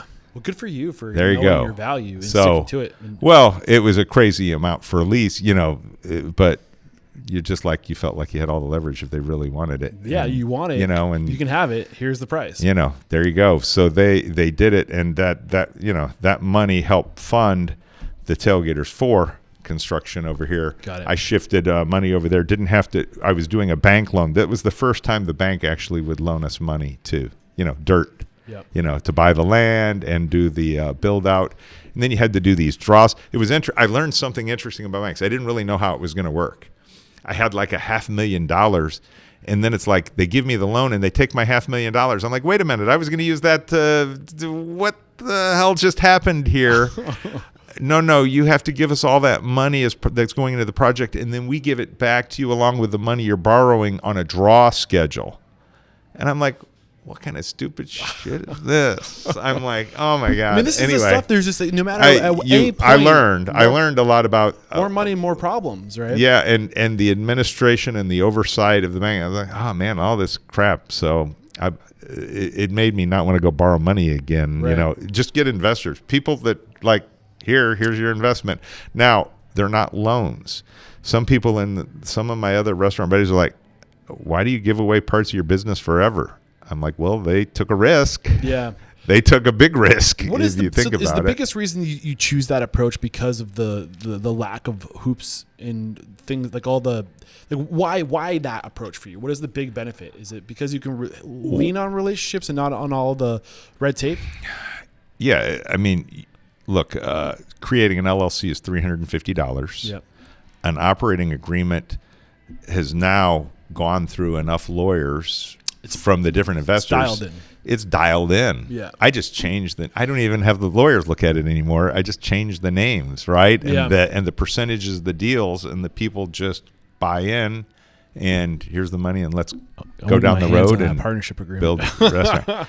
But now there are buy sells, and there's drag-alongs, and there's voting rights that do not extend to spouses if you die. I'm putting you on the spot right now. Would you be willing to do like a walkthrough on how you structure your partnership agreement, like a later date or like remotely? Sure. Oh yeah. That'd be fun. Yeah. But we get there, the Tailgators so one of the guys that I brought in had owned a bar down in Houston, and he's an older guy, 60s, and him and his wife, they're investors, right? But then he likes to meddle. He's like, he wants to manage a location. I had bought this halftime bar, and I brought him in for like half, and I said, it's just a little bar, 10 employees, whatever. But he's like, I want to go manage it. And I'm like, how about you just buy it?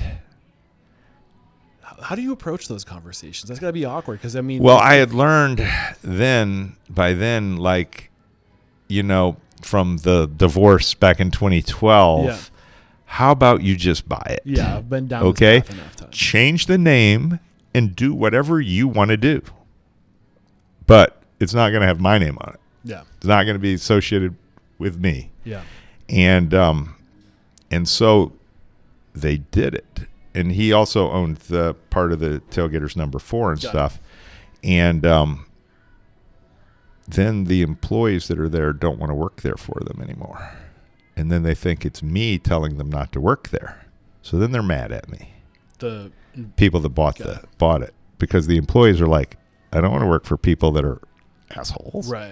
Or problematic or what, right? And that's why I'm selling the bar, because I'm not going to make you a manager because you're going to run business different. If I'm reading between the lines, the lesson, really be rigid about your agreements. And if you're going to take this approach of getting investors and dial in that partnership agreement, I'd love to have you. Well, if they want to run a bar and restaurant, okay, let's go buy you one and you go do your own thing and it not involve any of us at all. So what happened is they bought it. They get a little resentment. They're running it. I mean, it's doing okay, but they're probably not making any money or whatever. The terms in the beginning. That's why I'm having you buy it. Yeah. You can run it your way. In fact, they get kind of mad and they're like, they're going to show me how to run it. So they're going to show me that they know how to make more money, right? It's like, because we're chugging. When we first bought Halftime, it was just a little crabby bar. It was making small amount of money, and they're like, "Hey, we can make more money." And anyway, it leads to then them going on the Tailgators 4 that's open, doing a couple $100,000 a month, and I'm using it to pay down debt, not paying out much in the way of LLC distributions. And they're like, we can take it over. And they get with the Denny's guy, and they're like, we can take it over, And again, they don't own 50 between the Denny's guy and these people. They do not own 50%. I mean, they're minority owners, but they come along and they send a letter to the bank saying, I'm no longer the operating manager. And they take over the bank account illegally. Oof. And it's like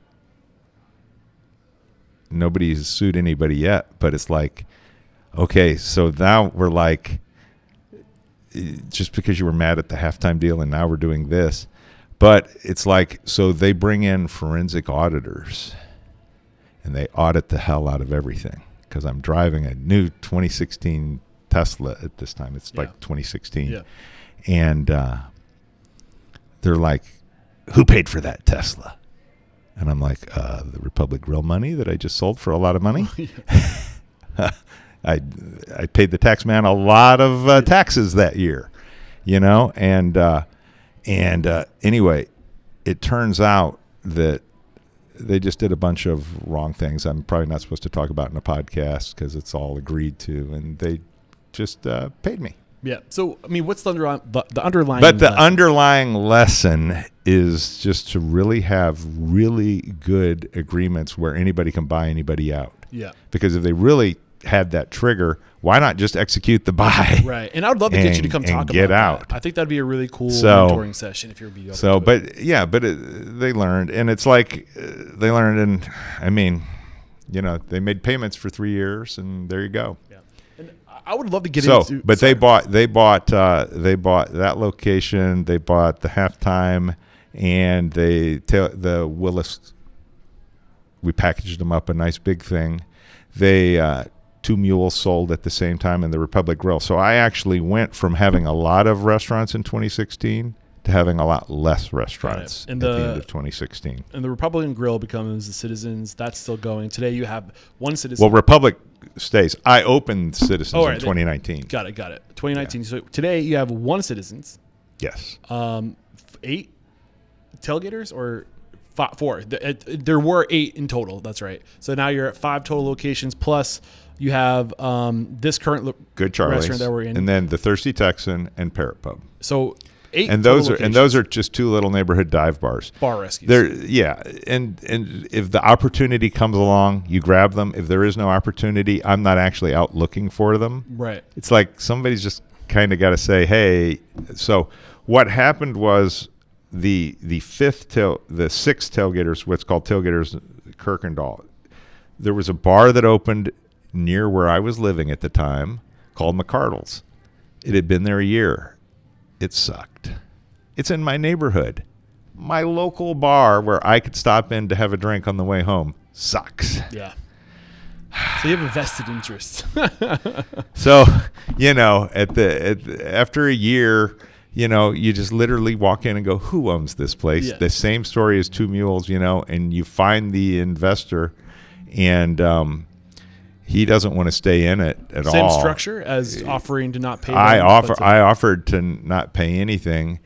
He's invested like $750,000 and has nothing. Just collecting a paycheck. He's just was an investor. He's a multimillionaire. Got it. He's a guy that had made a lot of money in life. He's in his 60s, and he did this bar and he did one other bar, and he had the time of his life. Yeah. Until his lawyers told him, you need to not be having the time of your life.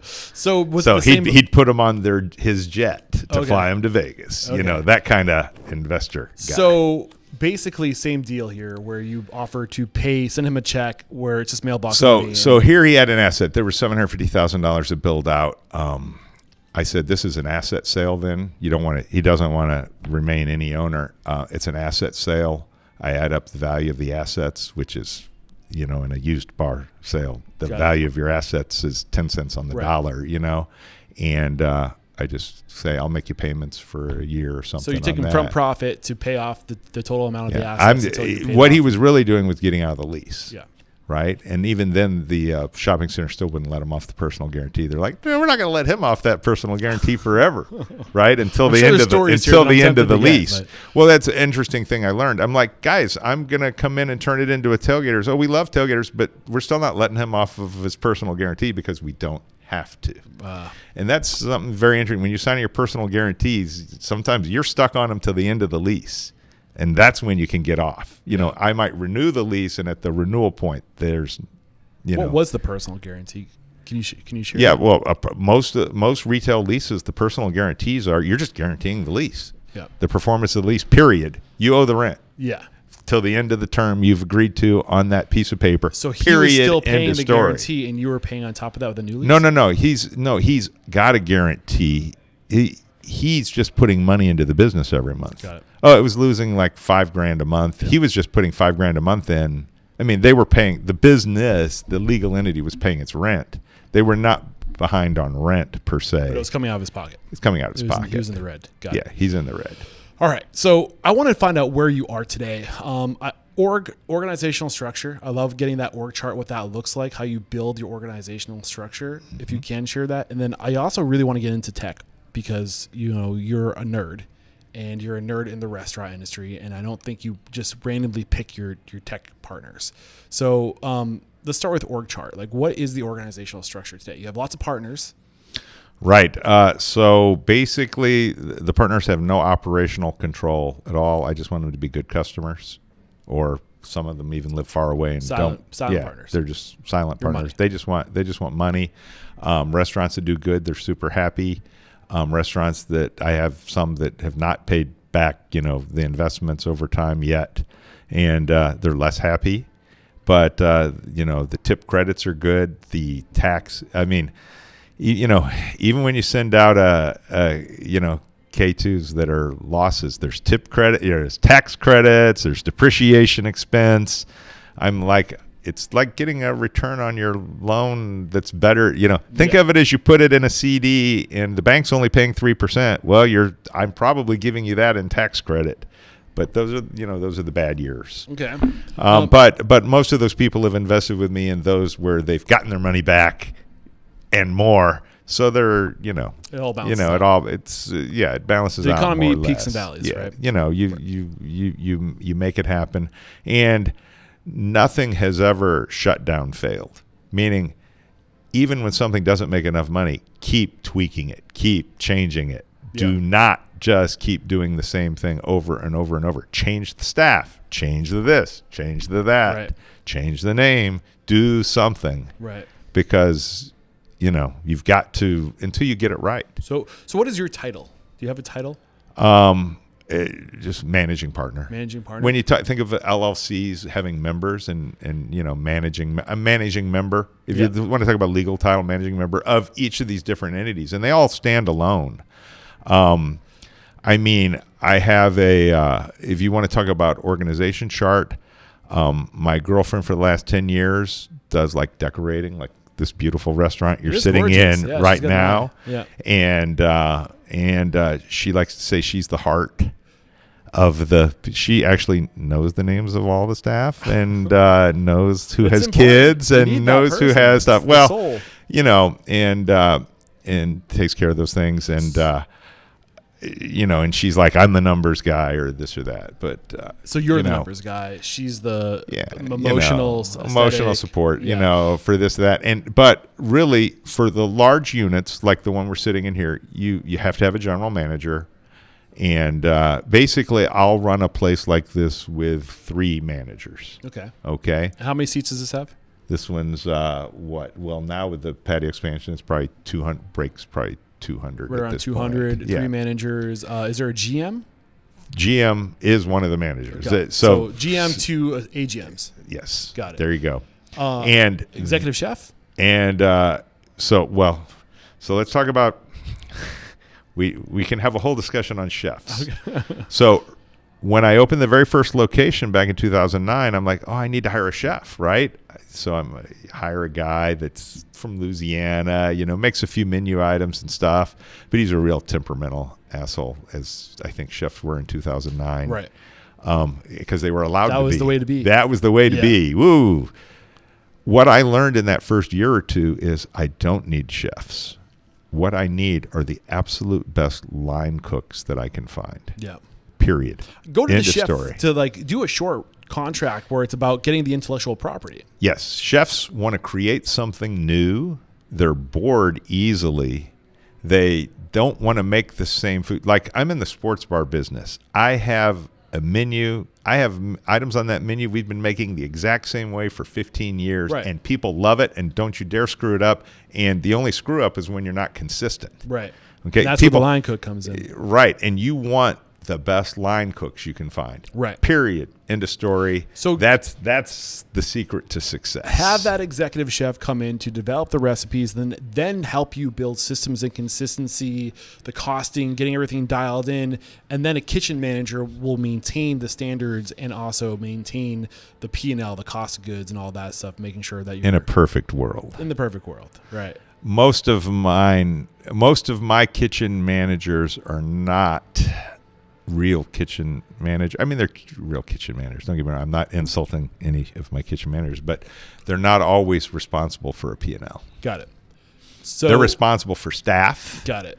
And making sure it works. And some of them don't even know if they're overstaffing or understaffing unless I'm telling them, hey, you're spending too much money. So what about outsourcing? So I'm assuming you have a lawyer. I have them available. Okay. I do not have a full-time one. Got it. And are you the accountant, or do you outsource your financial services? Until 6 months ago, I was the accountant, and I have basically either one or two back office people. Okay. And is that so like a bookkeeper that you outsource? Yeah, to? yeah. So basically, like my girlfriend's daughter runs payroll and does the QuickBooks entries. I run each entity on QuickBooks Online, and 6 months ago, with me opening the lake here, I finally broke down and have a bookkeeping service that is now. The problem with bookkeeping services is I have a lot of entities. Yeah. Okay, and they all want to charge you like $1,000, $1,500 each. Right. Okay, that's a lot of money a month. You know what I'm saying, to do your books. And I'm like, I'm cheap. I'm like, and if you have 8 entities like I do today, why different files? Why am I going to pay $8,000, $10,000, $12,000 a month to have you do my bookkeeping? That ain't going to happen. So if it was just one entity with 8 locations, it would be a different game. I think so. I think they would charge less per location, but they still would probably charge something per. Yeah.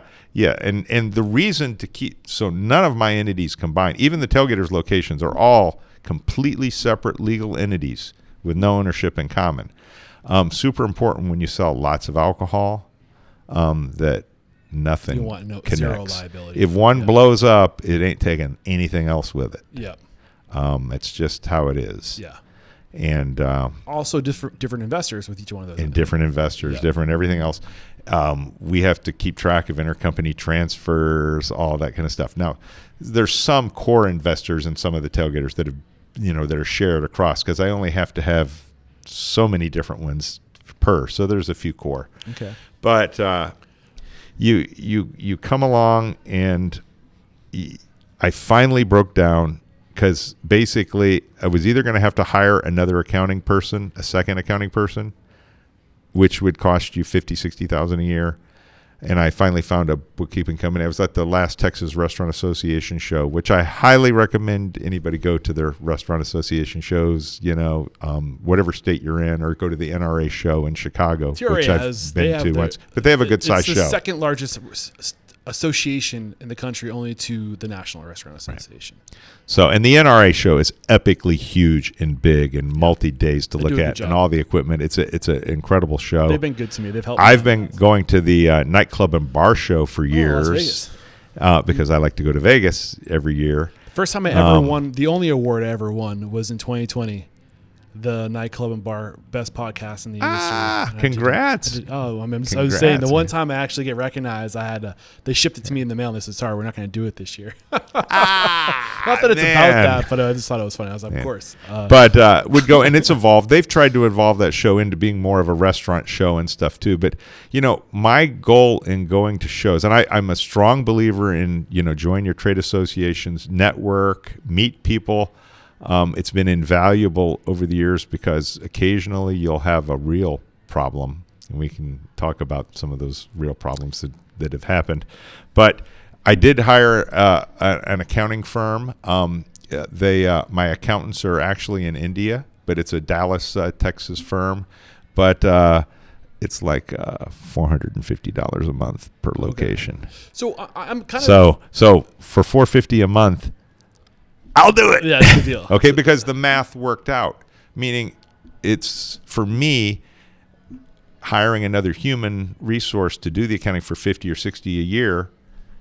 Oh, they just offered to do it for the same price, and I get a fractional CFO. I get actual full-time bookkeepers that are doing all the daily entries, which lessens the load on my one resource. 100%. I'm happy you said that. To do that. I do believe that the future of independence will hinge on fractional executives, because it's getting more and more like you have to learn how to do less with more. So your first thought is, leverage technology. But the truth, back to your point earlier, you can buy the technology, you can get the hardware and the software, but you still need to know how to use that. And there is a huge learning gap for most people who are on the job market, general managers that have an enterprise solution background where they know how to onboard a general ledger, to get that thing to the point and done right. That's like, you can buy a Restaurant 365 or a Restaurant Systems Pro enterprise solution. But if you don't have somebody who knows what they're doing to actually do it right, then you just have an additional expense that it could help you save thousands. But if you're not doing it right, it will cost you. You need to have you need to be a multi-unit operator to really justify the expense of like a Restaurant 365. Right. And you need to have 2 or 3 staff just to sit around to feed it. Okay. Which is where the care and feeding of it. It's just there's way more work involved in doing those systems. Which is where I think the fractional CFO comes in. So if you're looking to scale a concept and that's your intention, I would say build a house. Like if you have legs, if you've proven a concept and you have legs and you want to scale that, I think partnering with an enterprise solution, but also having that fractional CFO who has enterprise solution, restaurant specific enterprise solution experience, and they have bookkeepers, tax people, CPAs, they have certified or chief financial officers, CFOs on staff. And then what happens is you can all kind of pull all these restaurants can pull their resources to this financial service. And that cost is way lower than would it be if you had an in-house CFO. And I think, but you need those services, you need that expertise today because margins are so razor thin to be able to really wring every ounce out of your operation. But if you don't know how to use those tools, you're just going to leave money on the table. I think that's what I'm starting to realize. Well, they sell you the tools promising so much, but it's like here's some wood and some nails and a hammer. I bought Margin Edge for $300 a month for Citizens Grill over here, and I mean they're just a couple years later, maybe they're finally getting good enough at using it. You know what I'm saying? The staff, because you got to get buy-in. You got to get them to take the inventories. You got to get them to take pictures of every invoice. You got to get them because I'm trying to give them more actionable information. Yeah. For them. Yeah. Okay. And it was a test. Like, okay, let's try it over here. Let's see if I can get you guys to actually use it and use the information, and to help you cost the menu the best, because obviously if you're taking pictures of all your invoices, you're getting, live updates, you had to build all your menus, and it takes work to build all your menus. It takes time to maintain all that stuff. Yeah, and you're working a 70-hour a week, and then you have to build that stuff. They got to run a restaurant too, but I've changed a couple managers since I got it, and the current one's now more or less I think he's loving it. He's got it figured out. He's driving it, and like when a menu item sent out an alert that it hit a 35% cost, he's like, hey, we got to do something about that. It's like, hey, no kidding. Right. Well, it's cool, but that every business needs a scorecard, and that's what your P&L is. Right. But you need accurate scoring to know. And if you have all those data points, you can see how your efforts manifest on the P&L, and that's where it becomes fun.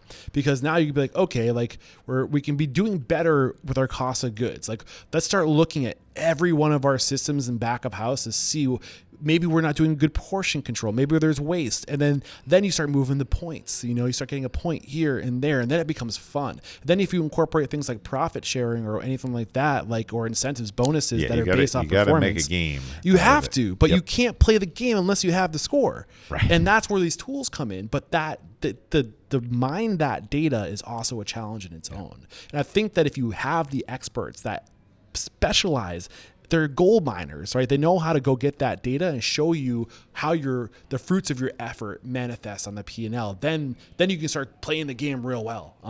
But I gotta be honest, I was a little surprised when you said that you're still using QuickBooks. Is that because of your past experience with building out these well, again, I don't need enterprise reporting. Every location stands on its own. Yeah. What do I need out of my accounting system except to have the P&L and the balance sheet? So have you looked down that path? And QuickBooks integrates with the banks and the credit cards. So the transactions all load in. You just go in and code them. They're pretty much the same every month. Yeah.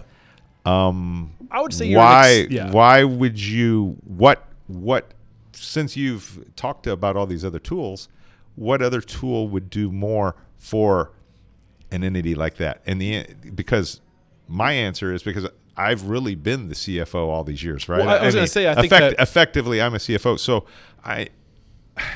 but I'm also the cobbler, so my kids have no shoes, right? The old adage that, the cobbler's sons get the crappy stuff. So because I know how to do all this stuff, I refuse to pay somebody to do it. Okay. Well, I was gonna say, I think you're an exception to the I don't know what I'm trying, the rules. Because it's a rule, and it's the good or bad. So when it works, it's great, and when it doesn't work, or when I'm busy and don't have my eye on the ball everywhere the way I should, then bad on me. Yeah. Before we go down that package your tech stack, because I'm curious on some other things, are there any other services you've outsourced to do things better that you don't do in-house? Well, so I used Schedulefly for years. Will Browley, great dude. We loved it. The staff loved it. They had some tech problems, and it forced me to move. Okay. And I was a long-time user. I know Will Browley pretty well. He's a great guy, and he's very upfront and transparent about, we just want to be a simple solution. Oh, no. They kept it simple, but they had to keep it running. Yeah. And when they blew up for a long time, that I had to move. So I'm with 7 shifts today. So Will Browley is the sole proprietor of Schedulefly now, and I'm pretty sure that's public knowledge that the sale has gone in, and he's looking to integrate. And a lot of the things that they weren't doing to stay simple, stupid. I think the name of the game, it has to be integration going forward, because you want things to play, right? Yeah.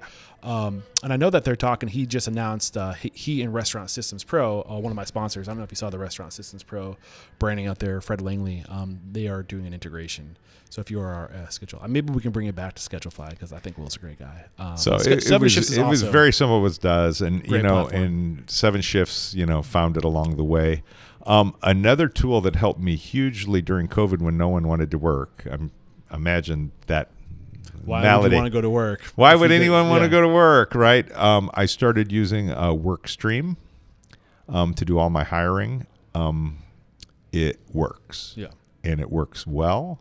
And for, $100 a month a location, it's, and we just like a busy location, maybe they have their server job or bartender job posted all the time, or pretty much all the time. They can turn it on and off as they see fit. So is it just for finding, putting, posting jobs, or is there also HR in-house system of onboarding that you go through too? We don't use any. So all of these systems like Workstream. So I started using Workstream before they had all the HR onboarding. So I don't use those features because we had the process in place already.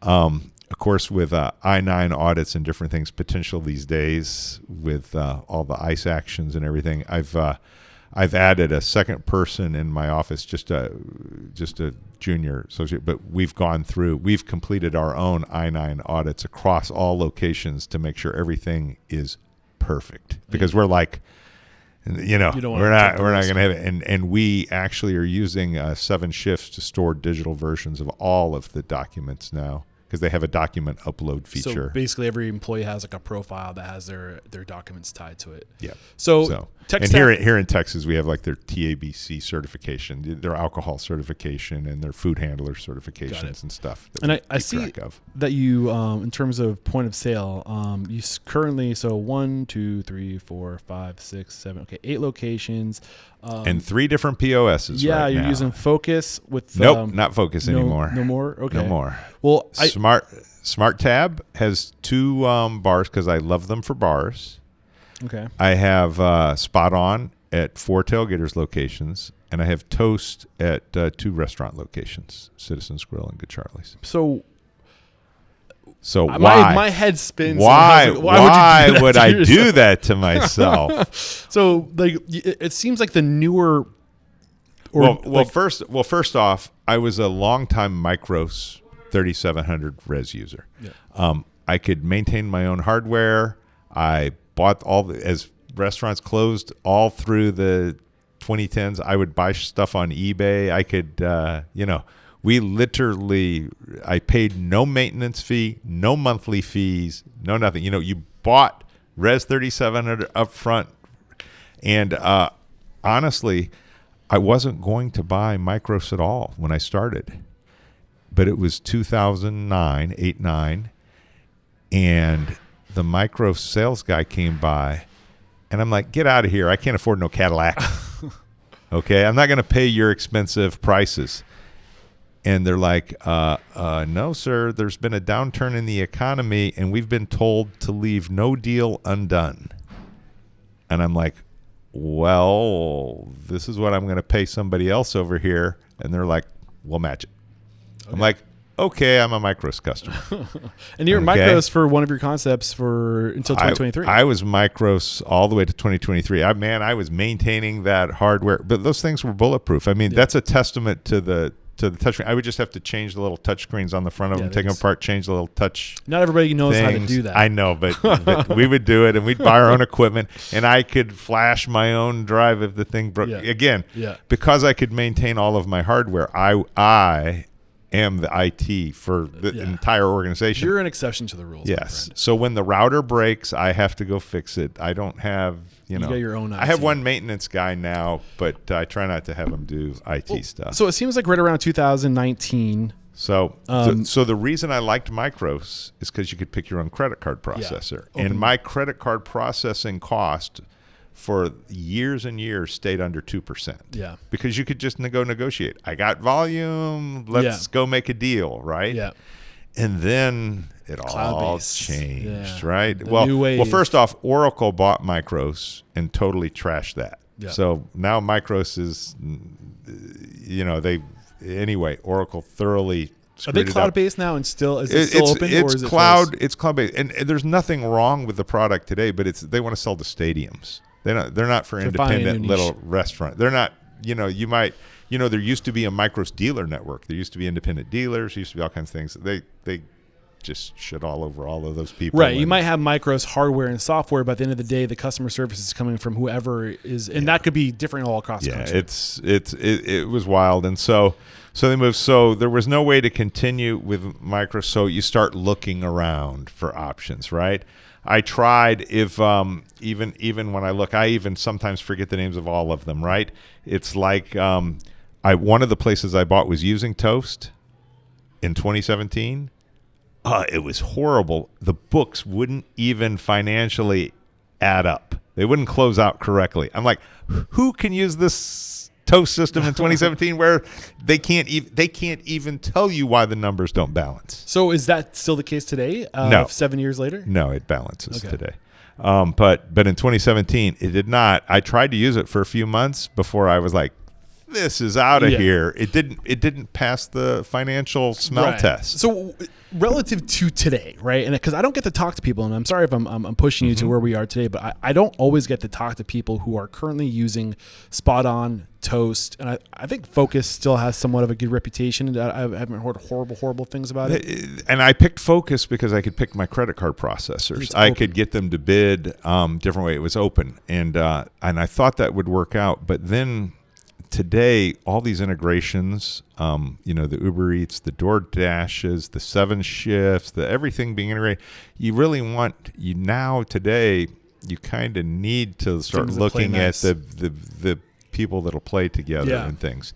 Now, I have Toast and I have Spot On, and if I didn't have one or the other, I wouldn't have as good a credit card rates. So you're playing them against each other. Absolutely. Okay. Absolutely. So which one's winning right now on the credit card? Are they tied? They're pretty close. Okay. Will you share what you're getting, or are you I don't afraid know to if put they it out want to. I don't know if they want to. When you sign the agreements, I don't know if it said, there? "Hey, Is there you." confidentiality? I don't know. There might be. I don't know. Look, in the old days, I just wanted pass through, Yeah. and the tiniest little off hit and the basis points should be not much. What do you mean by pass through? Oh, so rates. So you know how they come along and say, "Oh, your credit card rates are 2.49% or 3% or whatever." Yeah. You don't want that. Pass through is just the actual cost charged by Visa, MasterCard, Discover, the processing companies. Okay, So no and they upcharge. keep jacking it up every 6 months to a year. That like the cost of processing, just the core cost, Yeah. has never been higher. It's an industry where they make billions of dollars. Unregulated. Feels like They only have thousands of employees making billions of dollars, and we work on legislation. Like we pay. Everybody goes, you pay your credit card fees on the sales tax you collect too, right? Your government mandate. You're paying a fee on it, so you're the 8.25% tax. Oh no, you're paying more on that too, right? It's like so you're paying and fees taxes and fees on their profit. Yeah, and it's like and what's happening today in the industry is the credit card processors are just buying point of sale companies. Okay, locking you to their processing, and that's the deal, right? Yeah. And then when they go out after the little smaller independents, you just have to pay the 2.49 or 3% or the whatever they're going to do. But when you hit more volume, say 10 million of processing a year and more, you're in the mid market. You can negotiate, better deals, but still. If it's with a POS company that's tied processing, if it's you have to go, you either have to make the choice of, all right, I'm going to go pick a processor or a POS company that isn't tied to anybody, but maybe they're not the most hip, cool on the integration front. Right. So Or there's maybe win-loss, yeah. it works. Or maybe it's still PC based where you got to run a PC in the house. And, I did micros for all those years. I backed up my PC. I kept it running. But when that PC crashed, your POS is down. I think, again, you are exceptional in this department, right? And I don't think the average restaurateur is going to be competent enough, the same level of competence that you bring to the table relative to system technology systems. So the big thing is you have to read your agreements very carefully. So like Spot On will come on and they'll go like, hey, we're going to give you 5 basis points of nickel, just a small markup. And you read the agreement, your agreement, and it's like, oh, that's the rate for the first year. And then it goes up a whole bunch. Yeah, look up. It's like, no, you throw that agreement in the trash. But that's the standard agreement that probably most of their customers sign and don't know any. They don't know to look. They don't know to look. They don't know it's going to go up. And look, if your volume is small, then the interchange is small. But if your volume is large, then the interchange is a real problem. I have restaurants, $10,000 a month of interchange fees. Yeah. The pass through. So you've got to try and negotiate as low as you can. Am I at the absolute lowest? No. I'm sure I could probably go find an agnostic POS provider and really jump up and down today on some processor. You to try. If I introduce you to Merchant Advocates, Merchant Advocates, excuse me. They're a company that was referred to me by the Red Parka Pub up in Jackson, New Hampshire, and all they do is they negotiate credit card processing rates for restaurants. That's all they do. But it's interesting to negotiate because at that point they already know what it is. You know what I'm saying? But they're going to have an agnostic POS partner to pair people with. So no, they all they do, and they know all the They know the game for every provider. Yeah. And what they do, and they just go and they just negotiate on your behalf. And right. They don't even, they should just be say, hey, I'm bringing you X dollars of transactions, and they should already know the price. They don't even have to negotiate. They should just be like, hey, I don't know much about how it works. I'm hoping to get them on the show real soon to learn more about. This isn't my area of expertise. Like this subject is not my strength. I'm not good in the details, if I'm being honest, man. My days are spent cruising at 30,000 feet. Like, how'd you get here? Gotcha. You know? So credit card processing is a scammy, swarmy deal. You know, you used to be, you didn't even get a day go by without 10 people trying to sell you credit card processing. Yeah, I'd love to introduce you to those folks, though, because you really know this stuff. So but I'm sure there are people out there. There were people years ago, you could go send your credit card statements to them, and they would give you an analysis and stuff and help you figure out if you're paying the right price. But today, you're trying to pick a POS vendor that gives you the features you want. So let's get to that. So POS vendors, why Spot On? Cause that's the most recent one you tried out. Right. So Spot On is there, and Spot On, I like the interface. I like how it scrolls up and down for picking the items really fast. The integration was good. In other words, it was all there, and they weren't really in the running until they got the processing rate, and agreed to it, over time. Over like at least a minimum 3-year period. You want to get something like for 3 years. And Toast, came back, and basically what you have to do with Toast and Spot On is like, if you don't want to give me this, then I'm going to go sign up with the other guys, and back and forth. Yeah. There's just no. And then make sure you lock in whatever they sell you on. Make sure you lock that in. They do. And if I add another restaurant, Toast, I'll give you another one, but we have to go fix the rate even better on the other ones. So you're loyal to the rate, not the POS. Well, because the rate is tens of thousands. Is understandably. It's smart. I've never heard. People are like, the cost of the POS bill, whether they charge me $200 a month or $400 a month, isn't the cost. Right. Well, see, okay. I'm like so. It isn't the cost. Yeah. When you process $5 million a year, that's at a single store. What is 1% of that? A lot. 50,000? Right? Yeah. Okay. Well, that's the 1% difference between negotiating and not negotiating, and sometimes it's 1.5 or 2%. Right. Okay. So what are you really paying for POS? Right. What are you really paying when you agree to just pay the standard fee that they collect? You're sending the salesman on really nice vacations. Yeah. I hear you. Really nice vacations. Like they're smiling from ear to ear. I still think most restaurant owners are like me, where they didn't get into this business or don't love this business for the technology.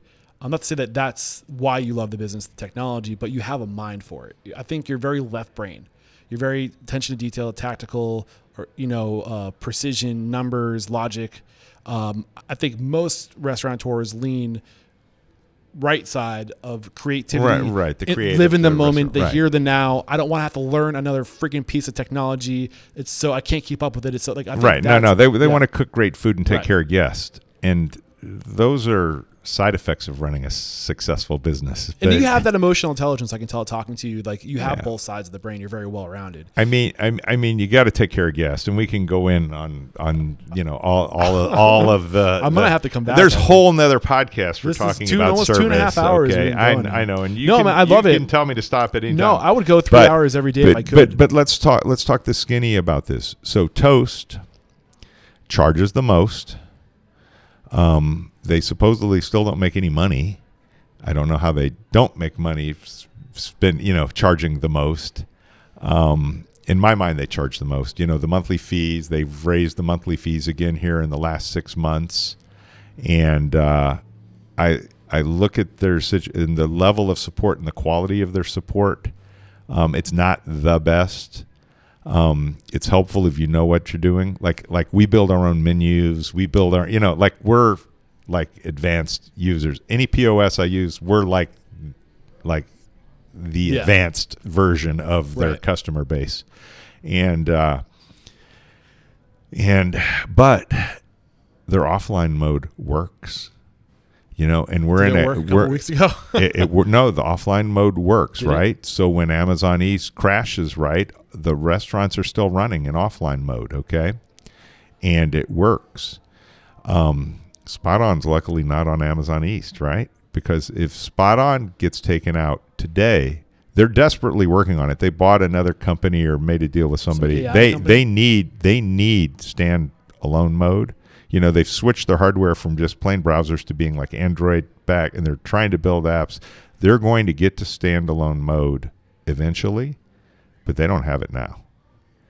And so, yes, I bought Spot On, but I buy it with backup cell. I got 3 ways to get to the internet because I know that you're dead in the water when you lose your internet through any particular way. I would imagine. Go ahead. And that's a huge risk. I mean, you know, when things crash, it's always Friday night. It's never Monday, slow Monday mornings. It's Friday night. And the problem is if somebody attacks the cloud they're running on, then every Spot On customer is just dead in the water. There is no backup. And so to use them, you have to gamble that they have the infrastructure wherewithal to keep it up and running even when the world's under attack. And trust me, the world is under attack. Yeah. Every financial anything, every denial of service, I know it better than any. And I really wasn't going to buy Spot On until they got my credit card rate down to the point where I just couldn't say no. And but that doesn't mean it was a Yeah, but I've heard, and maybe you can support this, what makes them stand out is customer support. Can you validate that? Or I would say they have better customer support than Toast. I would not say that it's better than the old days of local dealers, right. You know, where you call somebody locally in town that, well, that's the thing that scares me. It is. I don't think so. Yeah. So the answer is you still need to know what you're doing. You know, when printer routing stopped working at one of my Spot On stores a week ago for no particularly good reason, and my manager called support, and the first level support people are like, it all should just work, right? And then finally they're like, well, you really need to talk to the printer department. But do they work on weekends, or do they, you know, it's like, and then blah, blah. Anyway, they got it working, but it took them hours of the kitchen tickets not showing up on KDS. They were just all printing on the bar terminal. At least they were printing somewhere, and they could hand carry them, and it's a smaller location. But it's like, hey, Spot On, that kind of shit just shouldn't happen. Right. Just shouldn't happen. How long ago was this? 2 weeks ago, week ago. Yeah. And again, there's other little technical glitches, like out of my new store in Conroe. It's my fault. Like maybe I have a bad power circuit, like in the bar where they get something wet, it pops the GFI. Nobody pays attention to the fact that their GFIs pop. What's a GFI? The little push buttons in your kitchen. You know, like in kitchen, plugs near water have ground fault interruption circuits. And so these things, if you get them, the bartenders get them the slightest bit wet, they're not going to reset until they're dry. Right. Put a blow dryer. Whatever it is, right? So then the battery, but I then have battery backups running all of my point of sale equipment at the bar, right? But it'll last like 30, 40 minutes, right? And then suddenly the terminal's down and the well printer's down. So you have stacks of batteries back there? No, but the point is I only normally need 20 or 30 minutes. Like if the power fails for the whole restaurant, but this is then, okay, everybody get your tickets printed right now. We're going to go down in 15 minutes, okay? Close the doors. Like right, the people, you have that kind of thing. But here they had the couple a server and a bartender and the well printer go down, and we're like, what's going on? And they couldn't get it to reset. Oh. Right? But that's my kind of problem. But then Spot On weirded out and sent the tickets over here. And then when they went and got an extension cord and went to an outlet that would work and plugged it in, it still wouldn't print. Huh. Okay? Still wouldn't print. Did they ever say what it was? It had to do with the computer when it came back up with a certain IP address assignment. It wasn't working correctly. And unplugging and plugging in the device would not fix the problem until you unplugged it and waited at least 25 seconds. And we were all doing it for 5 or 10 seconds. Okay? Weird friggin' stuff, right? So what it was is there's some memory that it's using of the IP it had or something, just this technical If you're internet listening thing. to this and your spot on crashes, let it be 25 seconds before you plug it back in. Literally, I didn't even believe them when they finally got me to elevated person to say, because like they all tell you, unplug it and wait so long. Yeah. And he's like, no, wait 30 seconds. The full 30 seconds. And I'm like, come on, dude. Count He's like, no, I mean it, right? And so I'm a little incredulous. I'm not believing this, but I wait the time, plug it in, and it fixed the problem. And I'm like, yeah, that's the kind of dumb shit you get with Spot On. Yeah.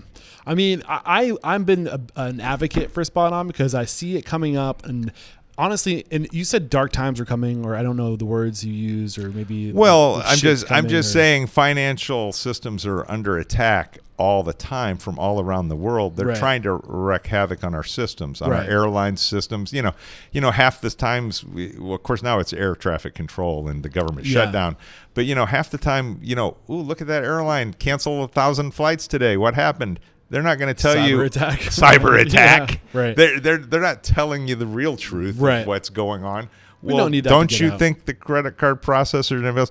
You really need a POS that is bulletproof, that can run inside your 4 walls if the whole world is blowing up around you. You've done your research, and I would imagine you think that and Spot On is so on Toast their way. does this. Spot On will probably have this capability in another year or 2. Yeah. So you're still rolling the risk. Now, with that said, I like the features like this, and I just backed up this, cellular and fiber, and just have your.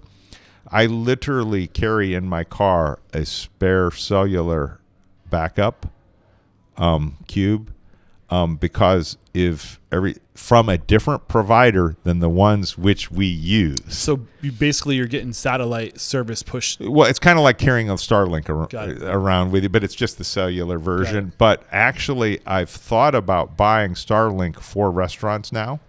You understand why, right? Yeah, I mean, because you have to tell me. you understand because, well, look, Houston, we get hurricanes. Yeah.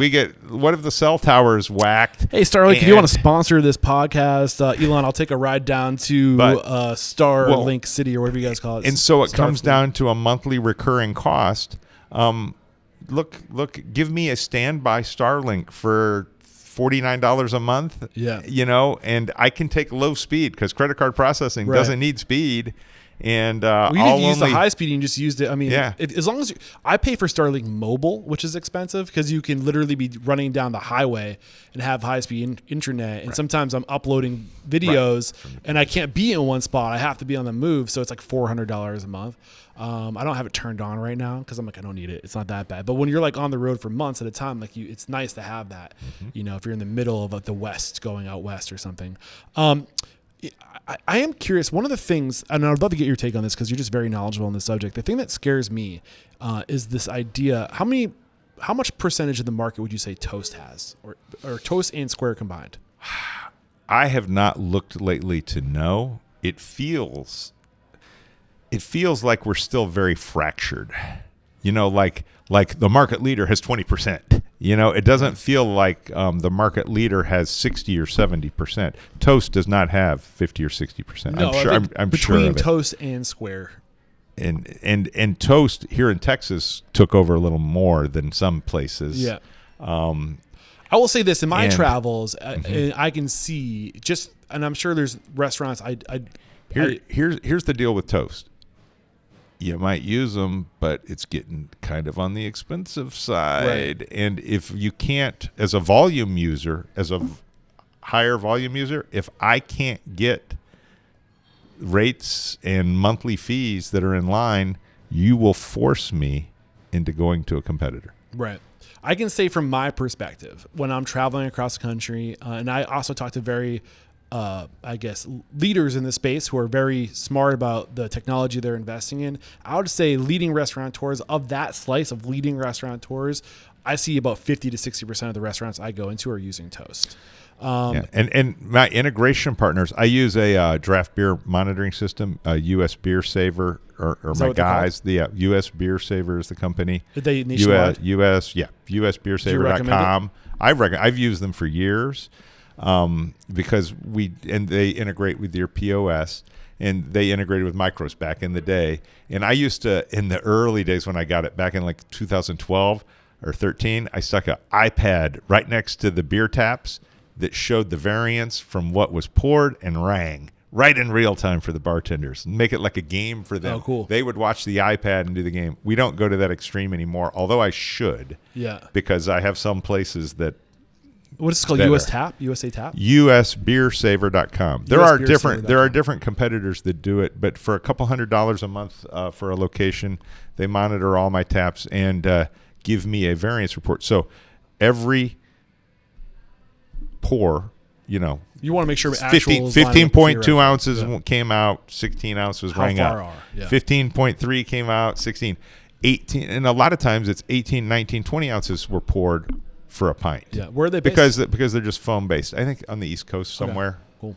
Cool. They and I've liked them because, and they have a little app for your phone and stuff, and it's a small company, but they're scrappy. But their stuff just works. Yeah. And they did the integrations. Now, one of the gripes about Toast came from them. They're like, oh, when you went to Toast here, they're like, Toast charges us to integrate.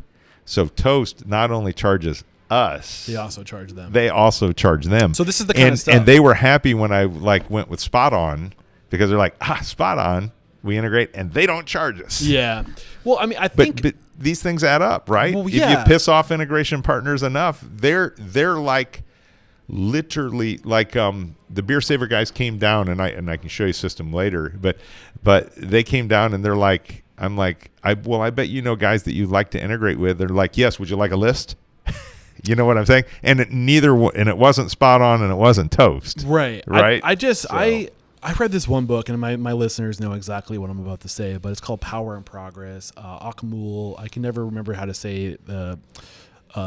It's so bad with names, man. It's horrible. But he's a MIT professor, I believe, or Harvard professor, the author. And he wrote the Why Nations Fail. I don't know if you ever heard of that book. And this book's called Power and Progress, and he basically just says his narrative, as long as there's been technology, whoever controls the technology controls the narrative, controls the agenda. And I worry about, I think that we are hardwired to go with word of mouth, and that's fine in when marketplaces were the size of a city, but now marketplaces are the size of a country or the globe. Right. And when everybody in a marketplace, i.e. the nation and or globe, is all following word of mouth, meaning in today, word of mouth isn't necessarily what you think it is, because I know, because it's word of mouth is third parties. Right. People are more loyal to third parties than they are to people, because third parties, there's just too many people in the world to pay attention to what everyone's saying. So you have to rely on third parties, and third parties have a vested interest to make the people who are paying them happy. So it's people are bought, to your point, and you can pay people. So I worry about these companies having a very big marketing budgets to influence the consumer, and the restaurant owner at the end of the day just wants to make a decision so they can move on to the next thing, and they're just going off of word of mouth. Like, what does the internet say the number one podcast is? But that can be influenced very easily, and I just don't think it's on our radar, and I worry about this stuff. And I'm so happy you're shaking your head yes, because when I talk about this to other people, they're like, at the end of the day, it's just whatever technology is the best is what I'm like, no. Short term, yeah. Long term, we got to really be conscious. There's so many costs, and I'm sure even sitting here, there's probably 10 POS companies going like, dude, you should call us, and we can let you be agnostic, and we're great, and it's getting enough market share that I think they're going to hang around. Right. But I use SmartTab at 2 bars, right? Dive bars, very low food volume. Why do I use them? They actually charge me high credit card processing rates because they wouldn't give me lower, because it's just 2 little shitty bars that do like $90,000 a month in a $50,000 a month bar, right? And they're like, yeah, here's the deal. You want it? Right? And I mean, maybe if I gave them a third or fourth, I could finally twist their arm. But the system is so awesome for bartenders in a high volume bar. The extra percentage on $100,000 a month of processing is worth the price. So the technology can be good enough to justify the credit card rate. Interesting.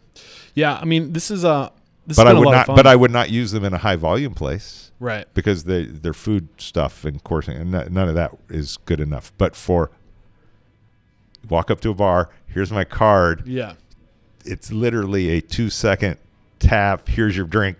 See ya. Yeah. It's like bam. Yeah. So, is there anything we haven't discussed that you? I would was say, hoping to come out of the I guess conversation? the only things, the other things to talk about, insurance is out of control. And I know a lot of small bars in Texas are starting to fly without liquor liability insurance.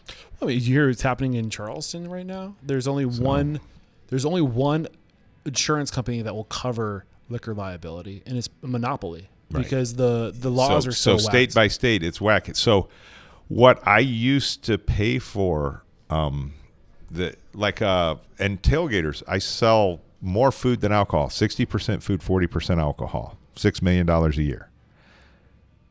My liquor liability insurance used to cost me $25, then $30, then $35, then $40. Today it's like $85,000 a year, and it's like, and at this location, 15 years with no claims. Right. You know what I'm saying? Not like now. I've had some small bars where, and you should know the little alcohol bars, they have more issues. More things go on.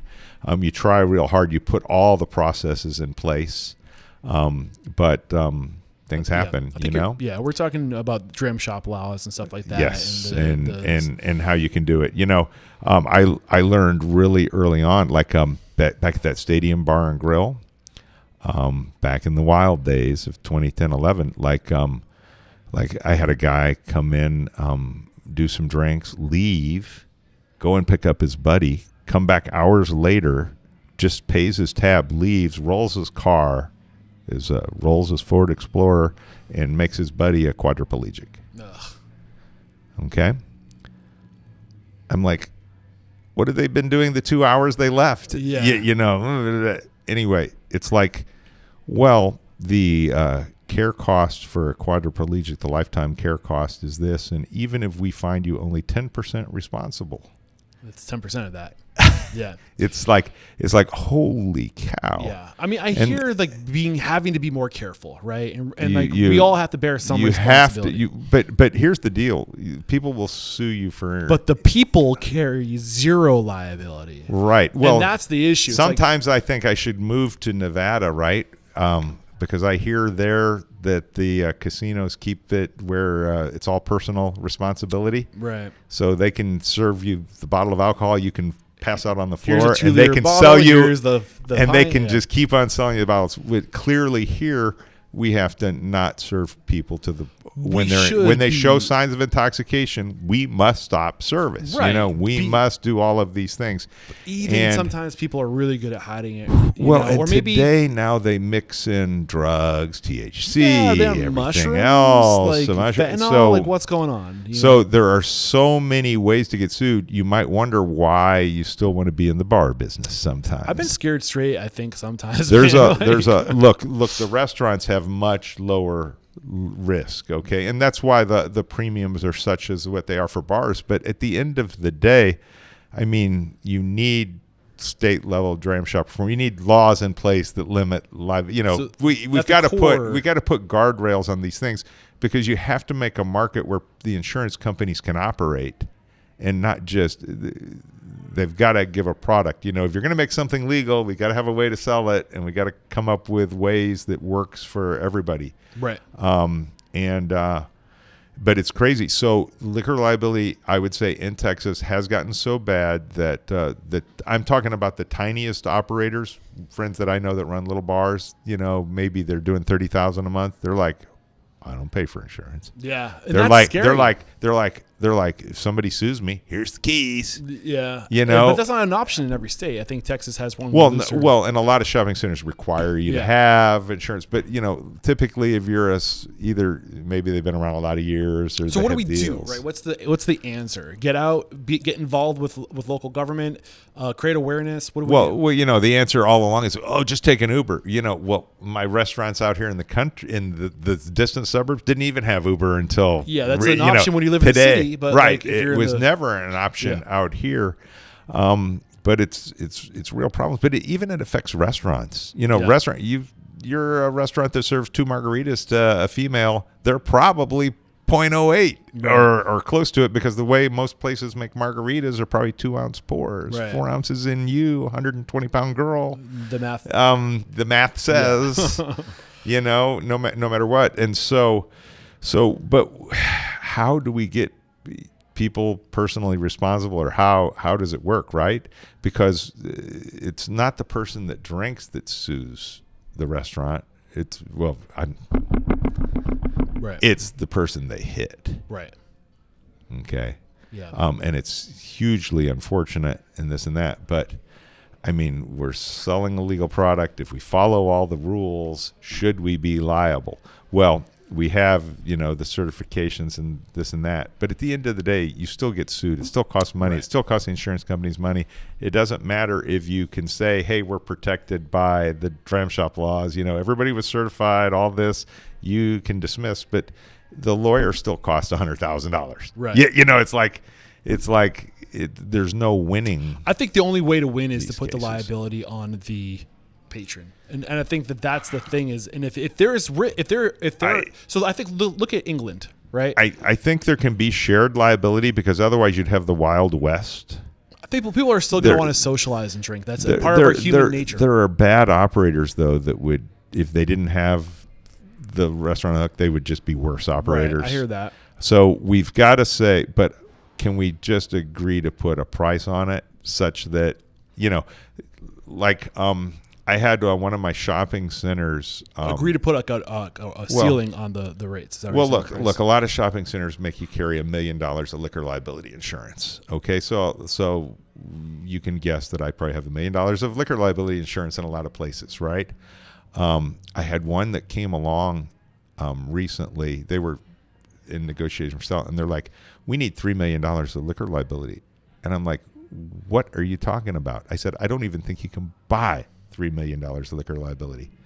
And they're like, oh, we're not going to renew your lease if you don't get $3 million of liquor liability. Turns out they were trying to sell the center, and anyway, it took months of going back and forth for them to understand that insurance companies don't want to sell $3 million of liquor liability to anyone.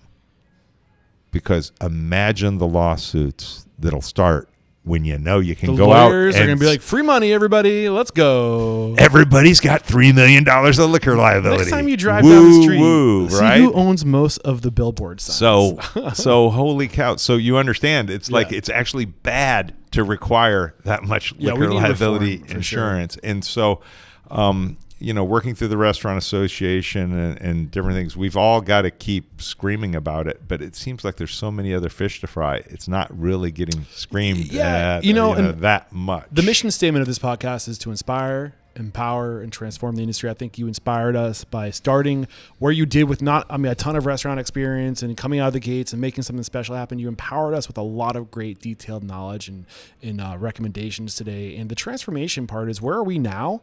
And how can we start sharing knowledge so that the restaurants in the restaurant industry can be the beneficiary of the hard work? And there's a lot of parasites in this industry is what I'm learning, and there is so much industry that the food and beverage industry is responsible for. And at the end of the day, everyone's getting their cut.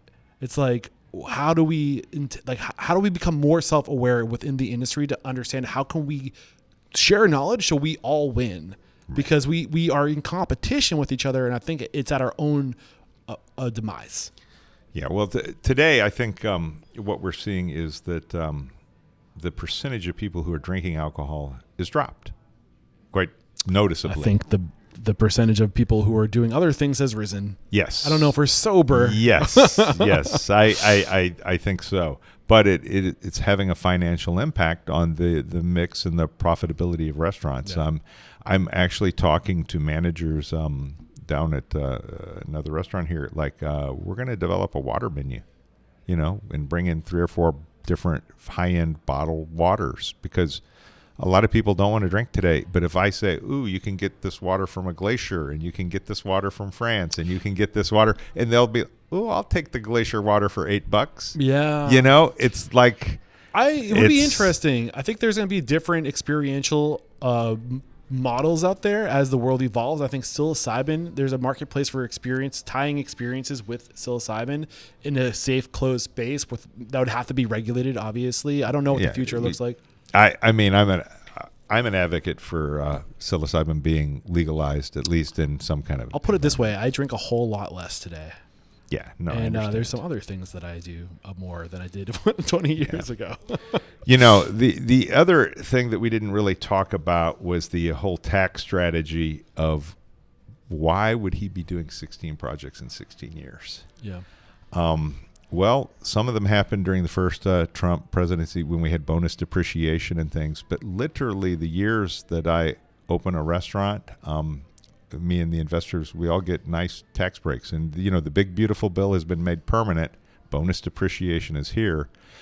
So it's a race to get the doors open while that president's in. No. Well, now it's permanent passed, so it should stay around now. So basically, and it was kind of silly. You might have thought, like, when a restaurant has their pizza oven break, and let's say it's shot, and they have to go out and spend $30,000 to get a new one. You might think that they got to deduct $30,000 from their income that year when paying tax, right? You would be wrong. They require you to depreciate that oven over 15 years or 10 years, right? So you can only deduct $2,000 this year, $2,000 the next year, $2,000. But yet, I had to pay $30,000 this year for the new oven. I have to pay tax on $30,000 of revenue that I didn't get because I bought a pizza oven. Right. Well, with the depreciation laws now been made permanent, so Section 179 and bonus depreciation is there. We can now build restaurants, and independent restaurateurs can now operate their restaurants and go buy equipment and deduct the full expense of the equipment in the year, starting here in 25 again. It was being phased out. It had started back in 2016, 17. It was doing good.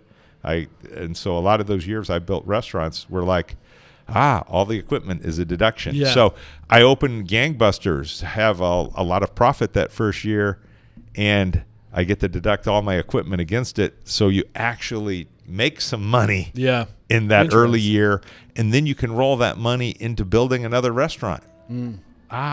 Whereas if I didn't have that ability to expense it in the current year, it's huge. I saw that the surges. I was like, you got to understand, it's huge right now with the big beautiful bill passed. So and really, it's just bonus depreciation, and depreciation has been made permanent. So now, as an investor, as a builder of restaurants, I can choose to go build more restaurants. I just opened. I opened a small little bar here and spent $350,000. Your spatial awareness with that camera is you've been doing circles around it this whole time. Sorry, I think that one's aimed at you. But I spent like $350,000 building the small Tailgators over here, rebuilding it. No kitchen in it yet, but of that expense. Now you don't get to depreciate leasehold. Like walls and stuff, but we're talking about equipment. But if I spent $100,000 on equipment, air conditioners and kitchen equipment and bar equipment and everything else, deductible, 100%, boom. So now instead of me paying the tax man $20,000 or $30,000 on $100,000, that's my money. Now I roll it into the next year. I have $30,000 more dollars. It sounds like I'm rich, but it's not quite like that. Yeah.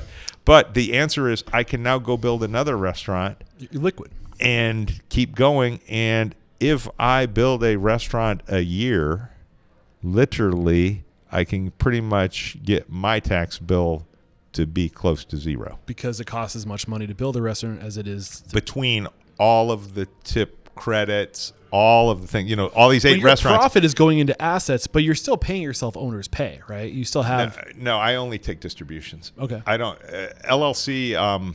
So your members do not get paid. I could have a guaranteed payment in my agreements.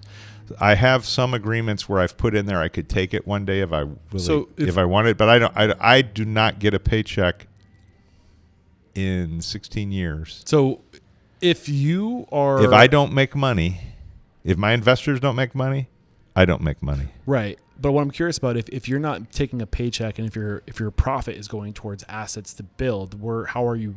Is it just other ventures you have, other investments? Yeah, literally enough of these that Right. are making money. It's not all. In other words, you make enough. And again, I'm a working guy, and there's a certain amount of money that falls through the cracks. Cisco rebates, you can negotiate. So I generate between 50 and 100,000 a year in rebates Are you from part of any group manufacturers. purchasing? Yes. Can you say which? It's a Source One purchasing, but again, that they give me a quarterly check for $4 or $5 grand. Yep. But there's 20. Yep. You know what I'm saying? So I had problems with.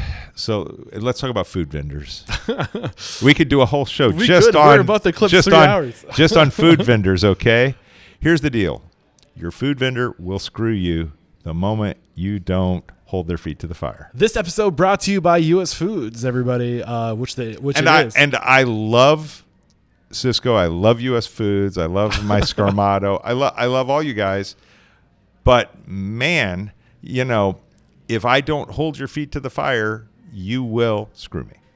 And you've proven it time and time and time again over the years.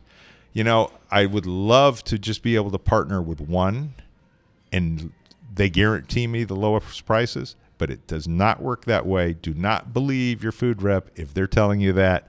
Don't go for it. I am working with Shop. U.S. Foods right now, but I've been very strategic about my partners. And U.S. Foods and PFG are getting together, right, doing the merger so they can compete better with the Cisco monster.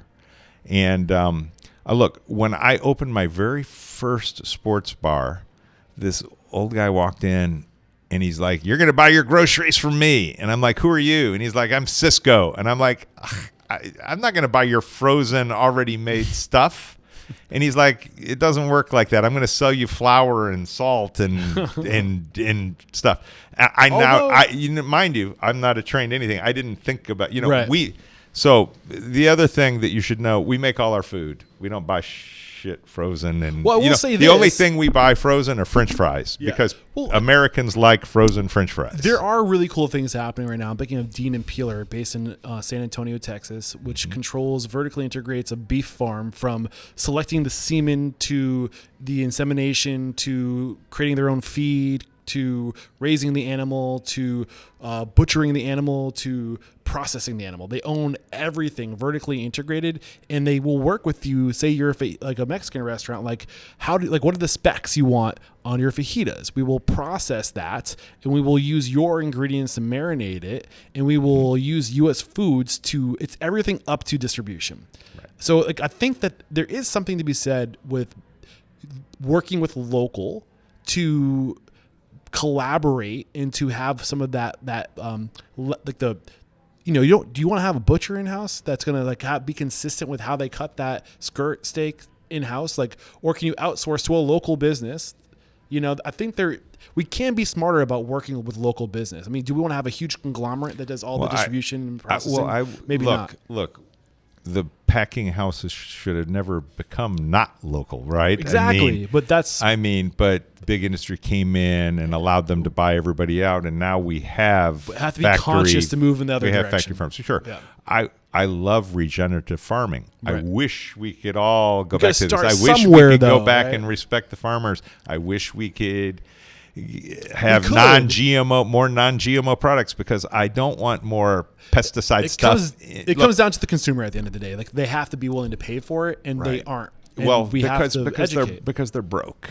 Exactly. They don't have the resources. It's not that they don't want to eat organic.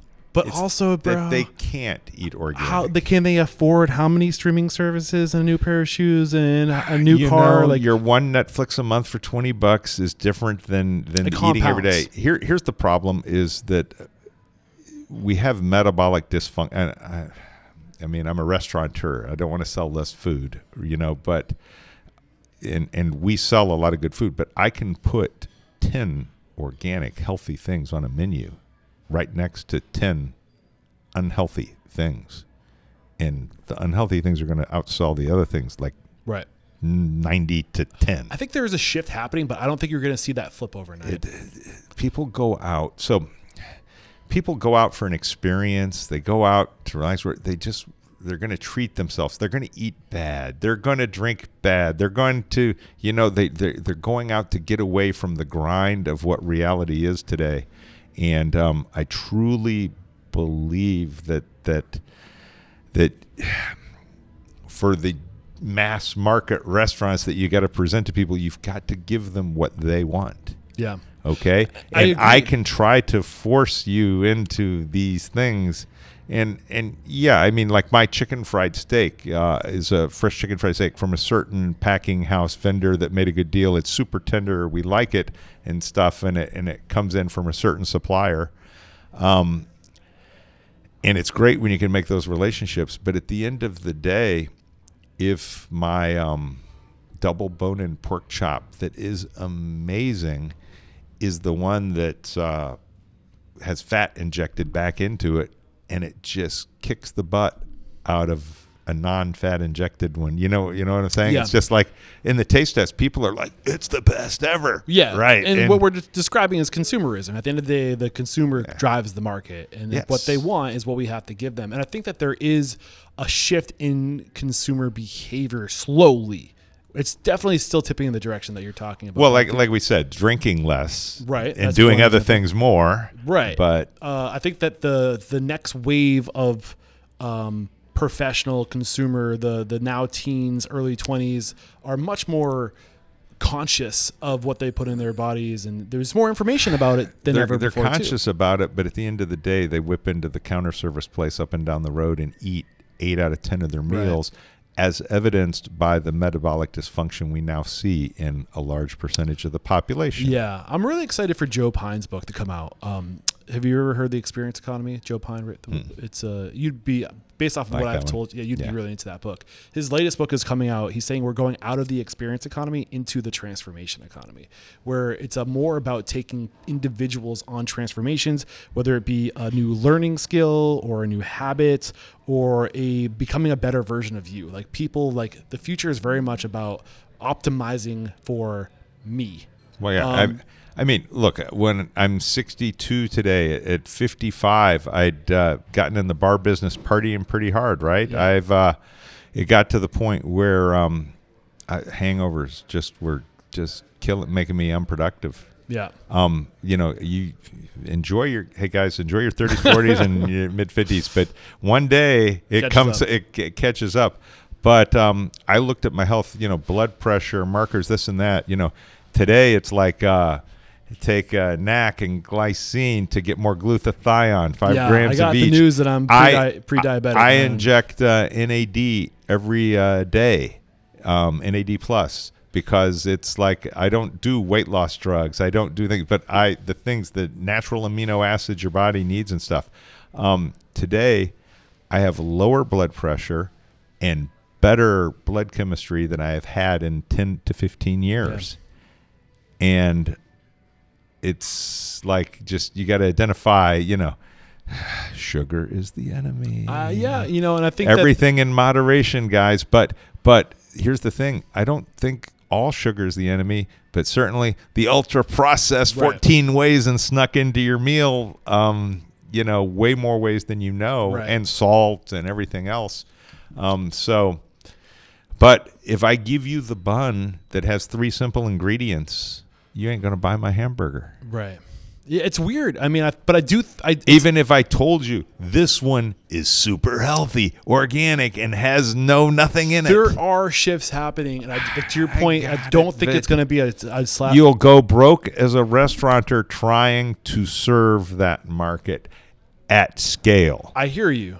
As And I a don't little disagree with you. nichey place, you can maybe get enough customers to take care of you. So- but I'm talking about these, the You got to look around over your shoulder to make sure. but I'm just saying at a place like this where you need, where we feed hundreds and hundreds of guests a day in volume, and it's your average consumer. I am not arguing with you on this. I I'm got with it. you. I agree with you. I mean, again, I think inspire, empower, and transform the industry. That's the mission. And I do think that if we can transform the industry, I think the industry, if there is an industry that has the ability to influence and change consumer behavior, it's the restaurant industry, because we touch so many lives and we're at the core of so many communities and we get to influence young people. And I think that if we can, I don't think it's going to happen overnight. I do think there's a balance between trying to make good in the world and also survive. And you can't bury yourself in trying to change the world. Like, you can't do that, but like, you can start creating awareness, and I think that there are things that are happening, trends that are happening. There are more salad QSR concepts today than ever before, and like right. 10x and than just only what a few years ago. and what just happened to it? What's that? The salad Which go one? ones, the salad go ones, they all collapsed. Salad and Go? Yeah, the ones that opened. Oh, all I had these them on the units. show. So that there's a story behind that. His name, Tony something, I don't know, some Greek last name. He sold Salad and Go. He opened Annie's, or not Annie's. He sold Salad and Go because the corporation came and he learned his lesson. They were taking it away from what he wanted to do, and he opened something Prime, Annie's Prime or Angie's Prime. I got it, but what happened to Salad Go? I don't probably scaled too fast and collapsed. Right, Yeah. exactly. So, but that Exactly, because at the end of the day, people don't eat that healthy. well, but his concepts, Angie's Prime and Angie's Lobster, and like those are doing really great. But he's also using vertical integration. Now he went out and he's selling $9.99 lobster rolls in Phoenix, Arizona, and the only way he can do that is because he bought the pier and he bought the boats. I was going to say, because I was going to say nobody can sell $9.99 lobster rolls. So, but this is another this is a example way of to do it, vertical and he integration. figured it out. Yeah, and Yeah. it's only because he sold his share of Salad and Go for millions of dollars, so he was able to be liquid to invest in these things. But he did the same thing in a USDA, I don't know the proper term, but like he's basically doing the same thing with beef, where he bought the farms and he's doing it right. And his whole vision and mission is to get good food into hands of more people who can afford it by vertically integrating the entire supply chain. So there's some really cool shit happening out there. And his name is escaping me. But those are just apologize. little His last bitty, little slivers of hope. That's how it Little starts. It slivers starts of with hope, cracks, but man. Right, it starts with cracks, dude. And Yeah. we just keep swinging that sledgehammer together. Well, and if the he's more people that successful- swing, well, the if he's- bigger the cracks If get. he's successful at it, the big guys will come buy him and tuck it away, and it disappears. I'm very much for profit, right? I think that we need to be fiscally responsible organizations. But I think we're learning. I think we had these conversations earlier before we hit record. You can make all the money in the world. And we're starting to realize, people are starting to talk that you can have all that money, but you might not be happy. But if you put purpose and passion ahead of profit, but you're still fiscally responsible, and you look at that profit as a way to, I can use this profit to feed my purpose. And the more we start prioritizing purpose over profit, but still have fiscal responsibility, we realize we can make a fucking difference here in my community. Maybe not across the world, but right here I can change lives. And if every restaurant owner across the country starts thinking like that, man, maybe I'm bright-eyed and I just eclipsed 40, so maybe I'm still a little, overly optimistic. Maybe there's still hope. I don't know. You've got a few more years of that I know, hope but left. I'm starting to get a little bit of the cynicism. The problem with that is that we have out of control cost, right. and that's going to break all of those dreams. Universal high income's right around the corner, so it's all going to work out. You know what my greatest fear and what makes me think, ooh, I should just go sell all these things and go live on an island, and is that my staff isn't going to be able to afford Right. to be here But anymore. owners have to start talking. Restaurant owners have to start talking. It starts with that. No, and that's affordable housing. Things, these companies, the conglomerates that have come and bought all the China rentals owns half and of raise America. they raise all the rents, right? Yeah. They raise all the rents, and it's Yeah. like, But how do we holy change cow. it? What's the answer, Jim? Well, I think we're doing it right now. Yeah, but We I talk. mean, I've been a member of the Texas Restaurant Association. I'm board of directors for 12 years. They made me emeritus status these last few years just so I keep showing up. Because I'm like, oh, guys. But even like the national, the Texas Restaurant but, Association. You fight these things, but man, for the majority of those state and national associations' existence, how much do they exist to serve the little guy, and not how long were they serving the big guy? Here's, I've been the squeaky wheel for years in the organization of the big guys don't give a shit about us independents. Yeah, but the Restaurant Association is made up of I bit my tongue earlier when you brought it up. I didn't want to go down there, but the answer is that I don't know how it is in every state, but I have to believe it's the same way. The Texas Restaurant Association, the board and everybody there, we're almost all small scale independents and small chains. Yes, the big chains, they join for lobbying purposes mostly. Right, for lobbying. And even McDonald's just quit the NRA the other day. You want to talk about that story, right? Do you know why? No. Because they were complaining about the tip credit and that they could no longer support the National Restaurant Association's support for tip credit, which is huge for anybody that's in the tip business. Because McDonald's is having to charge $15 for a burger and fries, and they're like, Chili's is charging $12 because they only have to pay their employee $2.13 an hour, and at McDonald's we have to pay them $17, right? And it's not fair. Now, are you saying there's hope, Jim? Now, well, the answer is, of course, the person at Chili's isn't just getting $2.13 an hour. They're probably making $25 an hour with their tips. Right. I mean, my staff averages, but we're good. If you care, if you're a restaurateur that cares and your staff takes good care of the people, they average, like in my restaurants over all these years, they average 22% tips. 22%. That means some of them are making more than 22%, a lot. I had my first bartender a few years back make over $100,000 on her W-2. It's like and look, we got the at least staff will get a $2,000 or $3,000 refund this year from their from no tax on tips. But it's everybody's like, but now people are like, oh, so you're not going to pay tax on tips. It's not like that. Are you doing tip pooling here? We have tip pools for bartenders, but not for sure. And you tip out like your bussers and things like that. I do think that is a sliver of a better approach. But it's not tip pooling at the server, right? I think that and the bartenders are tip pooling just because, like at this location, there's two of them that have to work at night, so you're gonna tip. Yeah. You're gonna tip pool. Tools like Kickfin and there's another one out there, ManyTip, or like there's tools that are making it easier. Even Toast has their own proprietary tip solution. Right, and I'm actually finally going to break down and look for somebody like a debit card, solution. I've been looking at Tip House, HAUS. They don't know me, but that's an endorsement just because I'm kind of look at the different ones and how they integrate and work. But because I don't want a solution that charges my staff at all. No fees for them, no this, no that, and not a lot of fees for me because we're already getting taxed to death. So here's my answer. We still pay our staff their cash tips every day. Yeah. And guess what? It's a competitive advantage. I've had staff come work here. That's just cash tips, though. You pay them cash, so you're no. We pay their credit card tips advanced in cash. In cash every day. Can every restaurant do that? Every could. Yeah. You just have to go to the bank and get money. In the old days, where it was 60% cash, 40% credit card, it was real easy to pay everybody there. But now it's like 70-30 or 90-10. Yeah. 90-10. So it's a lot of liquidity. Yeah, I'm not going to tell you on camera how we manage our cash, but we have to manage cash across locations. But it's a competitive advantage, and there's some people that work for me because they get their cash every day. Well, in the world of the gig economy, when they've worked other places, they're like, I don't believe they paid me all that my tips. You know what I'm saying? Just that they get their check. There's a disconnection for them.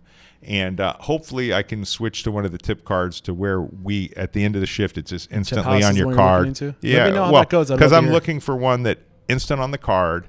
Kickfin has more fees than I like because, they're all making money on the float. They're all making, come on, guys, don't charge. Well, it goes back to the restaurant industry not being the true. There's just everybody wants these little features and these conveniences, and that all comes at a cost. And I think that the restaurant industry can be much better about communicating the details and also like existing to serve the restaurant. Like there's got to be with AI evolving and the ability to code and program at the foot, like snapping your fingers, like. I have hope for AI because I think it's going to make the world much more competitive in creating solutions. And, like anybody will be able to fix things with the aid of AI, theoretically, not that far, maybe 5 years out. ChatGPT and Grok are great right now. As a tech guy, of course, I have, you pay for the subscription so you can get the good stuff from them all. But I mean, you can load a PMix in right now and ask questions. Okay, right. You can Toast just launched their AI features, and my manager's been playing with it down the way, asking questions. It blows, and it's just it blows my mind. Honestly, I shouldn't be talking about this. But more importantly, you can go to ChatGPT and say, "Hey, I want to open a seafood restaurant. I need a menu with 5 appetizers. I want to feature these kind of foods, and I want to have some paired drinks to go with them. Can you give me a menu for all of this stuff and include all of the recipes?" I'll throw recipes in. Boom, boom, boom. And it does it. Yeah, and it's not bad. So I'm going to be honest. I'm going to be a little vulnerable here. So, I probably shouldn't say this because it doesn't do me any services. But I recently, this past year, I launched Restaurant Unstoppable Network, Restaurant Unstoppable Community. And the whole idea was to bring together my network through word of mouth. Over the past 13 years, I've been doing this. And we have our own custom GPT that we uploaded all the transcripts. So you can pull from all these conversations and ask it questions. That's cool. Yeah, that's it is really cool. But at the same time, I'm like, this isn't going to, the fact that it comes from a pure closed source of nothing but restaurant owners talking with nothing to gain, no outside influence, there's value there. But at the same time, the rate at AI is moving so fast that like, I don't like, to your point, you can literally ask the internet any questions. The answers are going to be similar. Like people are spending thousands and thousands of dollars a month to be a part of these groups where they get access to these coaches and these consultants. And I'm like, there's money better spent because you can get instant access to this database. This like what's the point? You know. So what I'm saying? I actually hired one of the coaching companies a couple years ago just because I was like, I'm ready for a refresh. I know everything about everything, right? But I'm ready to just get lectured to for a little bit because I knew what I was signing up for. I think there's value in talking because I go to the show. Owners, I Chip Close. Yeah. I joined his thing and did 6 months with him and stuff and went through it. And all he reminded me, because he beat into me one thing, which is figure out how to get your 20%. Yeah, you know what I'm saying? That's his mantra, and he's like, it can be done. And I'm like, dude, I'm giving you my numbers. This location makes like 8 cents. He's like, you can fix it. He's like, we did improve. He really. The net takeaway was to go back and raise prices. But is that fixing profit or is that fixing systems? Is it just you're not charging enough? We're not charging enough in a lot of locations. But I think sometimes you need the grace, the permission to do that, which is there's benefit to that. Well, I've always said, well, look, if I'm making enough at 8 cents on the dollar, why raise the price? But the insurance and the everything else is eating up so fast, you can not raise prices anymore. You want to not be greedy. You want to not be. But is it greed or is it survival? Well, now it's survival. You got to pay your staff. Now it's flat out survival. Yeah, and I know Chip. I think he does great work, and I think that's a blanketed term. And I'm not trying to single anybody out with these fees that consultants are paying to get access to their knowledge. I just think that runway is very short because Look, I see where it's going, and I'm like, why do I want to build up a community? I can hire a consultant. I don't want to rip people off. I can hire in a consultant today, take him down to my place. He's going to look at my menu. Your menu's too big. I know. it's like it's taken 15 years to get this big, and even when we take things off the menu, we still make them, so might as well leave them on the menu. I mean, and I said 80% of my customers come in and don't even look at the menu. Right. And we're a high volume place, and it's just, we just figure out how to make money. There's nothing about the restaurant industry. If you're good at speaking to AI and you give it the right prompts and you can give it the data it needs, you'd say that same thing to a consultant. Consultants are really good at fishing for the information that you aren't aware of. But like there are going to be prompts that you can just copy and paste a prompt and put your uniqueness into it. And that prompt will be able to give you just as good, if not better advice than any consulting. And I'm not saying consultants aren't, I'm just saying that the AI is getting that good. Right. And it's like, we see where this is going. No. You can now not only plug in your PMix, but you plug in your balance sheet and it'll just start to lecture you, right. Like the consultant would, and it's and there. It will give you step by step, and it will recommend the services and the tools. And it's just like, I really try to stay optimistic sometimes. Like, how are we supposed to I'm like, oh, I'm just getting ready for that high income universal. I think Elon might be onto something. This is the real problem is that I think we're going to see more job losses. I think costs are going to continue to There's going to be a scale. Weird period. There's a weird period now where people are graduating school. They got sold the bill of goods that they should go get all this education.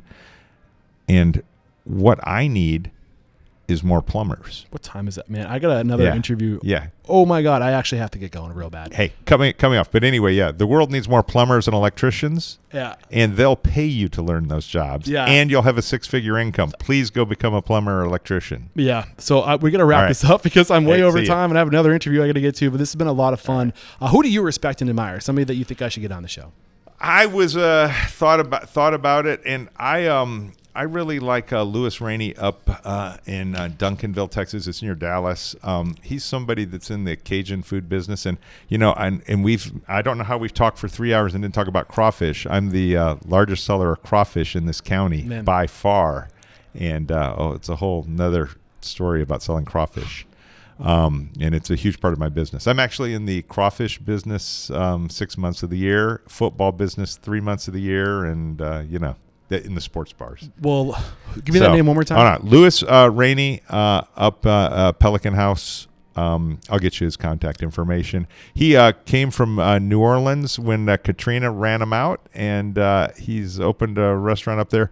But he has some really interesting stories about how to sell crawfish, how he as an operator has figured out how to drive a truck across Louisiana helping other restaurants. That's cool. While getting his crawfish. Louis, look up, man. I'm coming after you. I'd love to get you on the show. So and how can we hopefully get to talk to him. And for me, I'm on Facebook, Jem Hallers, and LinkedIn, although I haven't updated my LinkedIn in years.